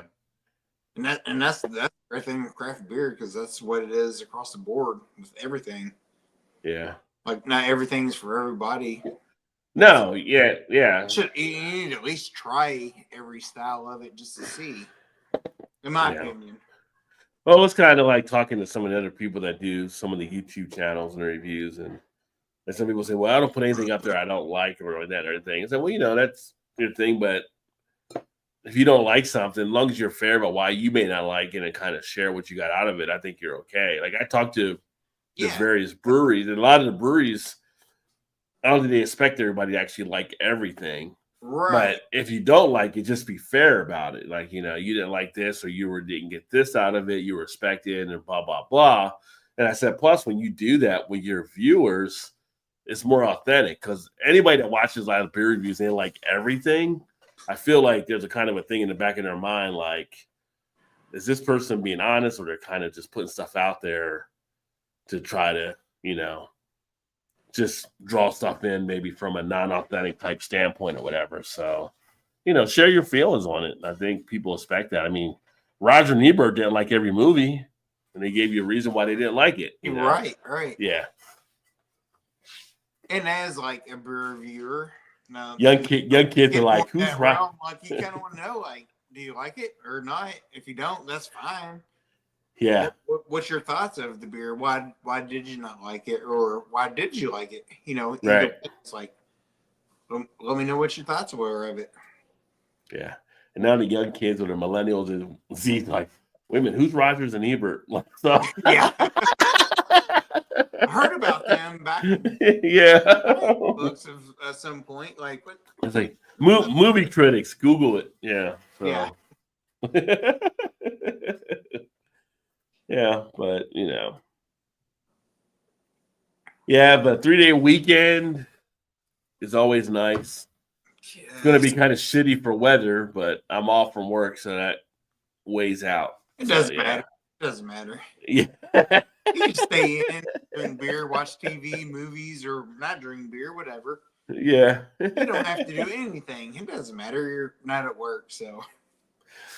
That's the key thing. You're not having to go to work for sure. But is it different though, working from home? It's like you're still at home, so is it any different, even though you're not working? Or, I mean, I know it's a little different, but is it really that much different? I mean, for me, it is, because I won't cut on my work computer that I have to the side. So, but that's true. I don't have to do that. But scenery doesn't change, whatever. But it's kind of like I just get to chill and kind of relax. I'm like you. I'd love to work from home. I'd work from home tomorrow if I could. Yeah. And she's always like, "Why would you work from home? Don't you want to get outside or whatever?" I'm like, "No, I don't want to fucking leave the house, so I don't have to. I mean, I will, but if I ain't got to work, if I can roll out of bed, couch or at the table or whatever, in my underwear and work, I'm good with that. I'm good with that." Let me just say for the folks watching, I do put clothes on. I don't sit at home in my underwear. I do put clothes on and go to work. Todd might do it a little differently if it was his opportunity. I'm not saying I do. Obviously, I don't. But if I had a chance to, then we're talking maybe. I mean, I'll at least have a shirt on because you can see my shirt. But on this table, who knows? Could be different. Party all night. Eddie Murphy. I mean, if you can work from home and you can stay focused, like I can't picture myself wanting to work in the office again. Now, for me, I've been in my industry a long enough time where I can work from home and I don't need like direction. I think if you're a new person starting out, it's definitely tougher because you don't have people to really listen to or bounce ideas off or kind of like that and everything. But at my stage, I'm like, why would I ever want to go back in the office? So you're not getting a taste of it during COVID in my old job. Yeah. And it's like, oh, you just come in the office like twice a week, work from home, and the other 3 days. And I was like, this is freaking fantastic. This first time I work from home, I'm like, I don't ever want to go back to the office again if I don't have to. Yeah. And she was always like, yeah, but aren't you just sick of being at home all the time? I'm like, no, I'd rather be here with nobody around me to tell me what to do or middle in my business or whatever. Like, I'm good with that. Like, I'm good. Yeah. I mean, I get more work done from home. See, Absolutely. When I go to the office, I mean, part of it too is because I guess I am the AK, one of the social butterflies, where so I can easily be, I won't say distracted, but I get pulled in other conversations, like talking to people, and people will pop by, hey, let me run this idea by you. But you have those distractions to pull you away. Yeah. People like, let me run this by you. Let me see what you think about this century. Like here, I don't have any of that. Like I can turn off. I can turn off Teams. Like, hey, just shoot me an email. Like I'm not going to be on Teams because I'm trying to get shit done, type thing. And for me, it works great. So it's like if my manager's at, like I'm more productive working from home. Like I can get all the shit done. I'm making all the sales calls I need to make. I'm connecting with more people. I'm not getting distracted. I'm just focused in. Like I come into my office here, my work computers are over to this side, but I'll close the door and like she won't bother me. It's just like I'm in there 8 to 5. Bam, I'm just locked in. 5 hits, I'm done. Now I'm doing the other stuff on YouTube or whatever else, and just chilling or relaxing or catching a movie. And it's just you don't have to commute. I hate being in the commute because like I feel like there's more idiots on the road nowadays than there ever was. So I have to deal with that. So like I don't have that stress type level. Plus, I'm saving from the gas costs. I'm not having to drive. And I lose a half hour, an hour total a day. Half hour, half hour back in commute. Yeah, think about that. You spend if you're driving to work, you're spending an extra hour on the road going possibly, and an extra hour coming home. So instead of an 8 or 9 hour workday, you got a 10 or 11 hour basically work day. Plus then when you get there, if you're not packing your lunch, you're probably spending money eating out. Everybody says they want to pack their lunch until they actually have to go, and it's like, you know what? Yeah, I've got to pay $2.60-ish one way across the freaking toll bridge every day, so I do it twice. Yeah, so you don't get reimbursed for that or anything, right? Yeah, $5-ish a day. Yeah, so $26 a week just to go to work. I'm like, why am I paying to go to work? What sense does that make? Yeah, and it's like for us, like I work from home, don't have the commuting costs, and then I didn't realize like our company, because like we're home and we're using our own internet, like we would just get our stuff anyway. But our company gives us like money towards our internet to work from home. Nice. So we get a stipend on the check like towards your internet pay. So I feel like that's what my work should do is like, oh, you got to pay $25. Let's see. 30, let's say $30 a week for tolls. We're that just come work in. I mean, that's $60 a paycheck, basically. Yeah. Just to go to work to make money. Like I'm losing money by going to work. Right. Like I don't have people that have to come in to see me. I call people on the phone. I can talk with them, or I have Teams. I can do a virtual type call. I can do all that other stuff. Like nobody comes to our office where we're at, so there's no need for me to really have to be in that office outside of popping in and kind of providing any training or helping out other people, right? Like that are newer people, but we have trainers for that. So again, if you want me to sell, put me in the best opportunity to sell. So I love working from home. It's like going to the office again. I could, but you're like, no thanks. I'm not as happy about it. Yeah. But and I was kind of working from home before even COVID hit. So when it hit, it was like I was already set. I was rocking and rolling already. Yeah. And I don't know. That just gave me a taste of like working from home. I'm like, oh, that's what I want to do. Yeah. Like, if I got to change jobs to work at home, I would totally do it 100%.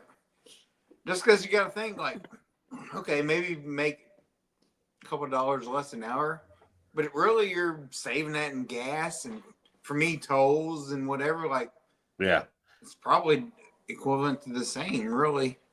Well, for some companies, they can save money because they can take a lower office space because they have people work from home. They don't need as much space. Yeah. So now, unfortunately, the job I have now, I don't have the ability to work from home because it's not a work from home type job, but I would look for something else if I could work from home. Yeah.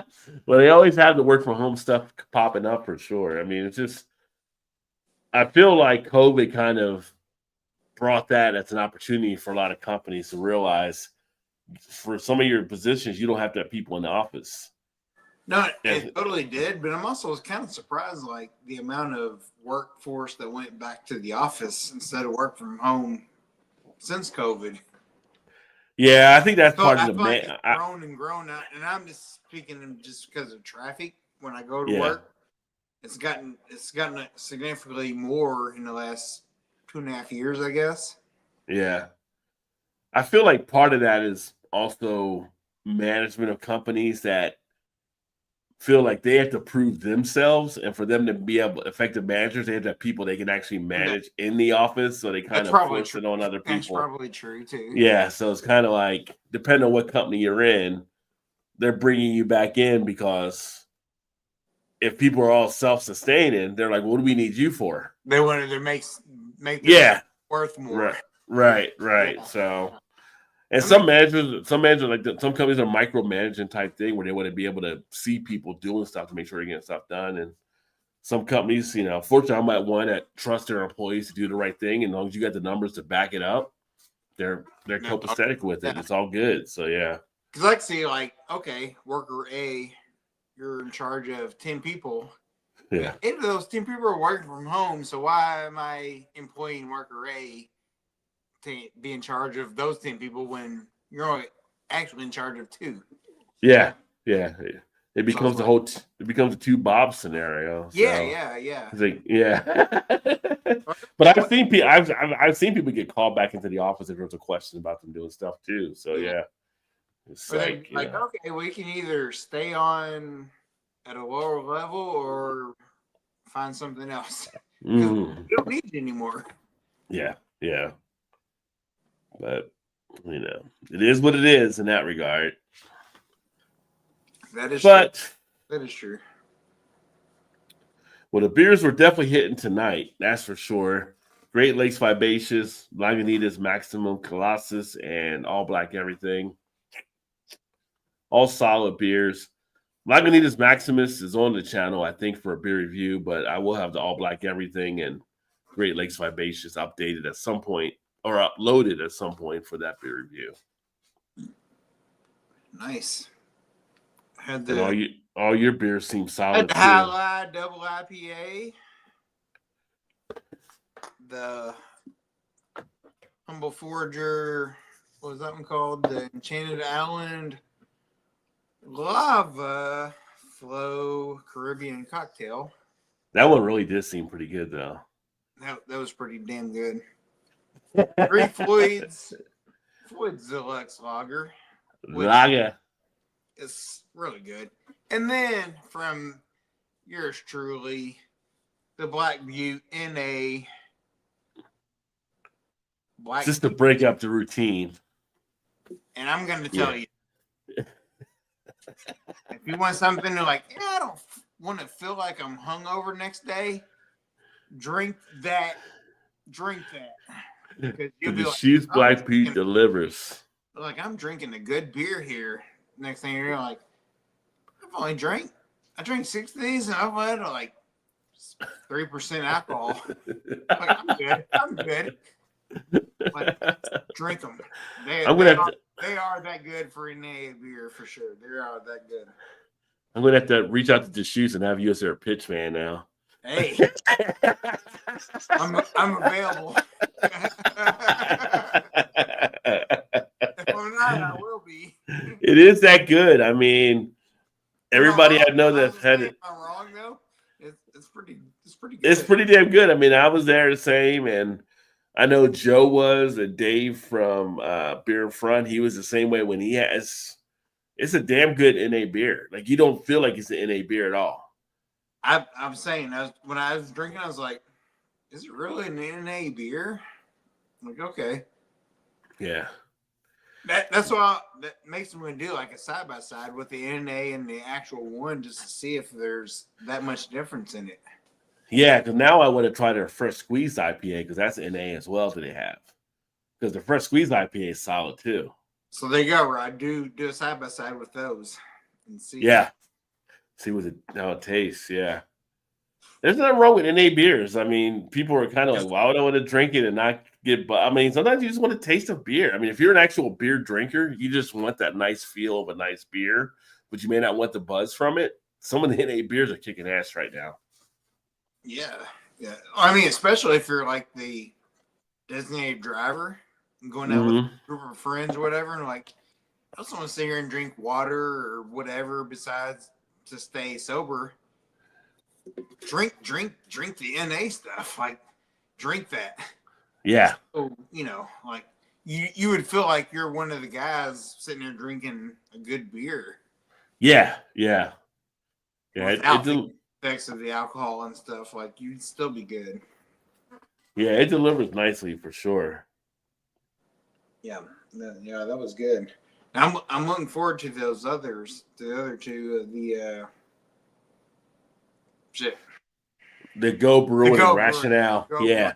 The Go Brewing. I think I sent you the double IPA from the Go, and I don't know if it was the Kolsch one from Rationale. I might have given you a Kolsch and a Mexican. I might have given you one of each. I think it was. Yes. Okay. Yeah. So I will drink one of those next week. Also. Yeah. Just like, hey, why not? And just a reminder for those watching, next Tuesday night, 8:00 Eastern, I will have the CEO of Rationale Brewing on, talk about the NA beers. So we'll be doing that live stream, and then the following Wednesday is when I have Kate Bernard on to talk about the beer writing stuff she's doing, which she's an all-star in the beer community.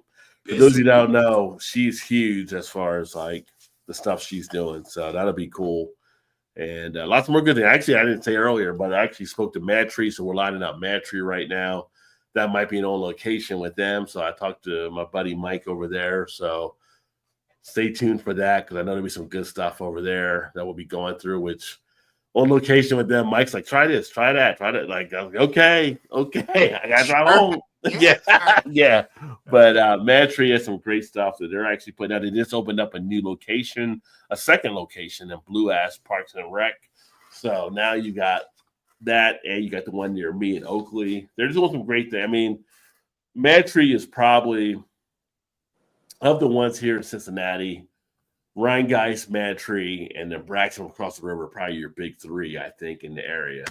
But good stuff happening from all of them. I agree with that. Yeah. And Mad Tree's just making their mark, still putting out good stuff. And they did bring back their brown ale, I believe, under a different name, because it used to be the Gnarly Brown, and they ran into a whole, I don't say like litigation type thing, but it was a whole trademark type dispute. So for a while, it was like, how did they bring it back? And they couldn't do the Gnarly Brown ale. So I think it's just something else brown, but they have a great brown ale. Okay, yeah. I didn't know that one. Yeah. So, but yeah, so stay tuned for some good stuff there as well. But we're at 11:18. We do have to work in the morning. At least I do. Todd does as well, I believe. I do too. Yes, I do. I mean, I get the comfort of being at home, but Todd does have to drive out to the office tomorrow, I guess. So we're going to go ahead and get ready. You do you. Yeah. I do have meetings in the morning. I do have some meetings, so yeah. Like 9:30, 10-ish? What times are we talking here? You know what? It's funny because it actually is 9:30 and 10. I know. Nobody's doing it earlier than that. There's no. But I do have to start working at 8, so I am up early. So. Oh, well, you start working at 8. You work at 8, right? So. Well, I start at 8:30, but. Well, see, you get a little bit longer. But I got to commute there, and it's a whole big ordeal. I got to commute. I mean, it's across the hallway. I got to commute. So we're out of bed with a shirt on, no pants, but you do what you do. You do you. Oh, but anyway, so thanks everybody that tuned in.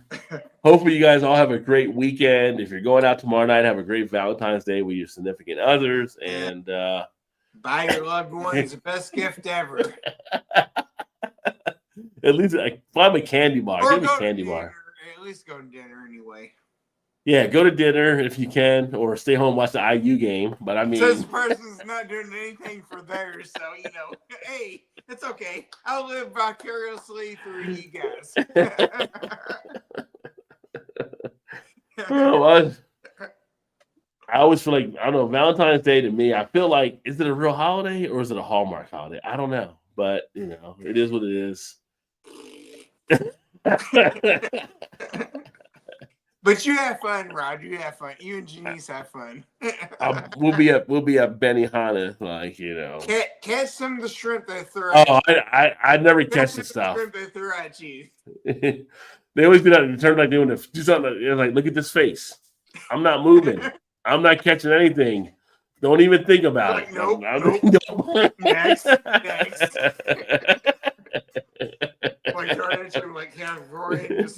Yeah. Nope. I'm gonna sit here and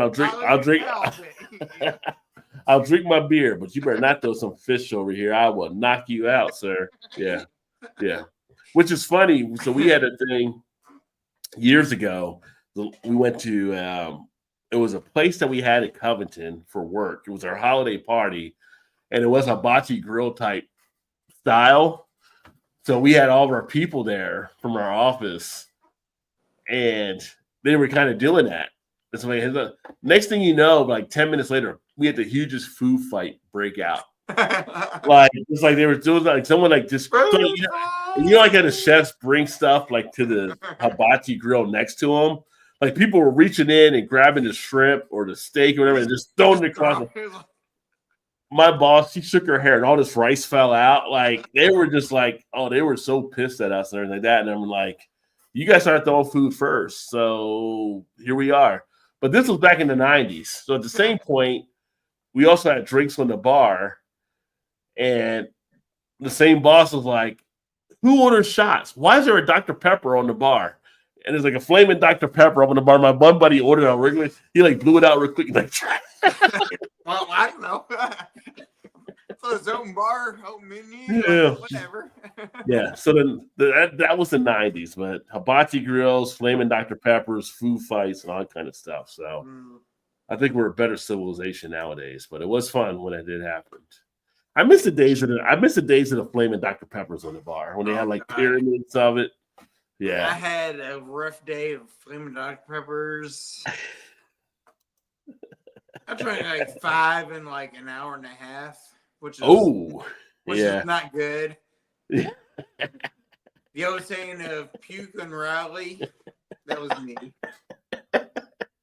It's like you banned one liquor, Bacardi 151, and the flaming Dr. Pepper days are gone. Right? It's gone. Yeah. That drink was so good. It was like, this is it was so good. And do it again. The next thing you know, I'm like between cars hurling. And then a half hour later, it was like, puke and rally, let's go, bitches. Come on, what else? I'll have another one. That was good the rest of the night. I'm like, yes. Got all the toxins out. It's all good. Yeah. So fortunately, that was fine. A lot of young folks miss the Dr. Pepper days, but it was a scene to see back in the day. In the 90s, flaming Dr. Peppers were a thing for sure. So that drink was so good, though. Yeah, good memories from back then. Good memories. I mean, good and bad. I guess. Good, bad. Mostly good, though. Yeah, I mean, a few bars may have burnt down because of Dr. Peppers, but overall, it was well received. Yeah. Yes. It was Flaming Dr. Pepper and Sex on the Beaches. So Kamikazes, that's another one too. Yeah. Yeah. Yes, those are 3 heavy hitters right there. Yeah. All right, I'm done rambling. We are out. We will look forward to catching them guys next week. Don't forget, tune in Tuesday, tune in Thursday, and we'll Wednesday see you night, then. Your beer. What night? Wednesday. What's your beer? Next post, next Wednesday. What's your beer Wednesday night? Check out my boy Todd on What's Your Beer. Let's go. Cheers, everybody.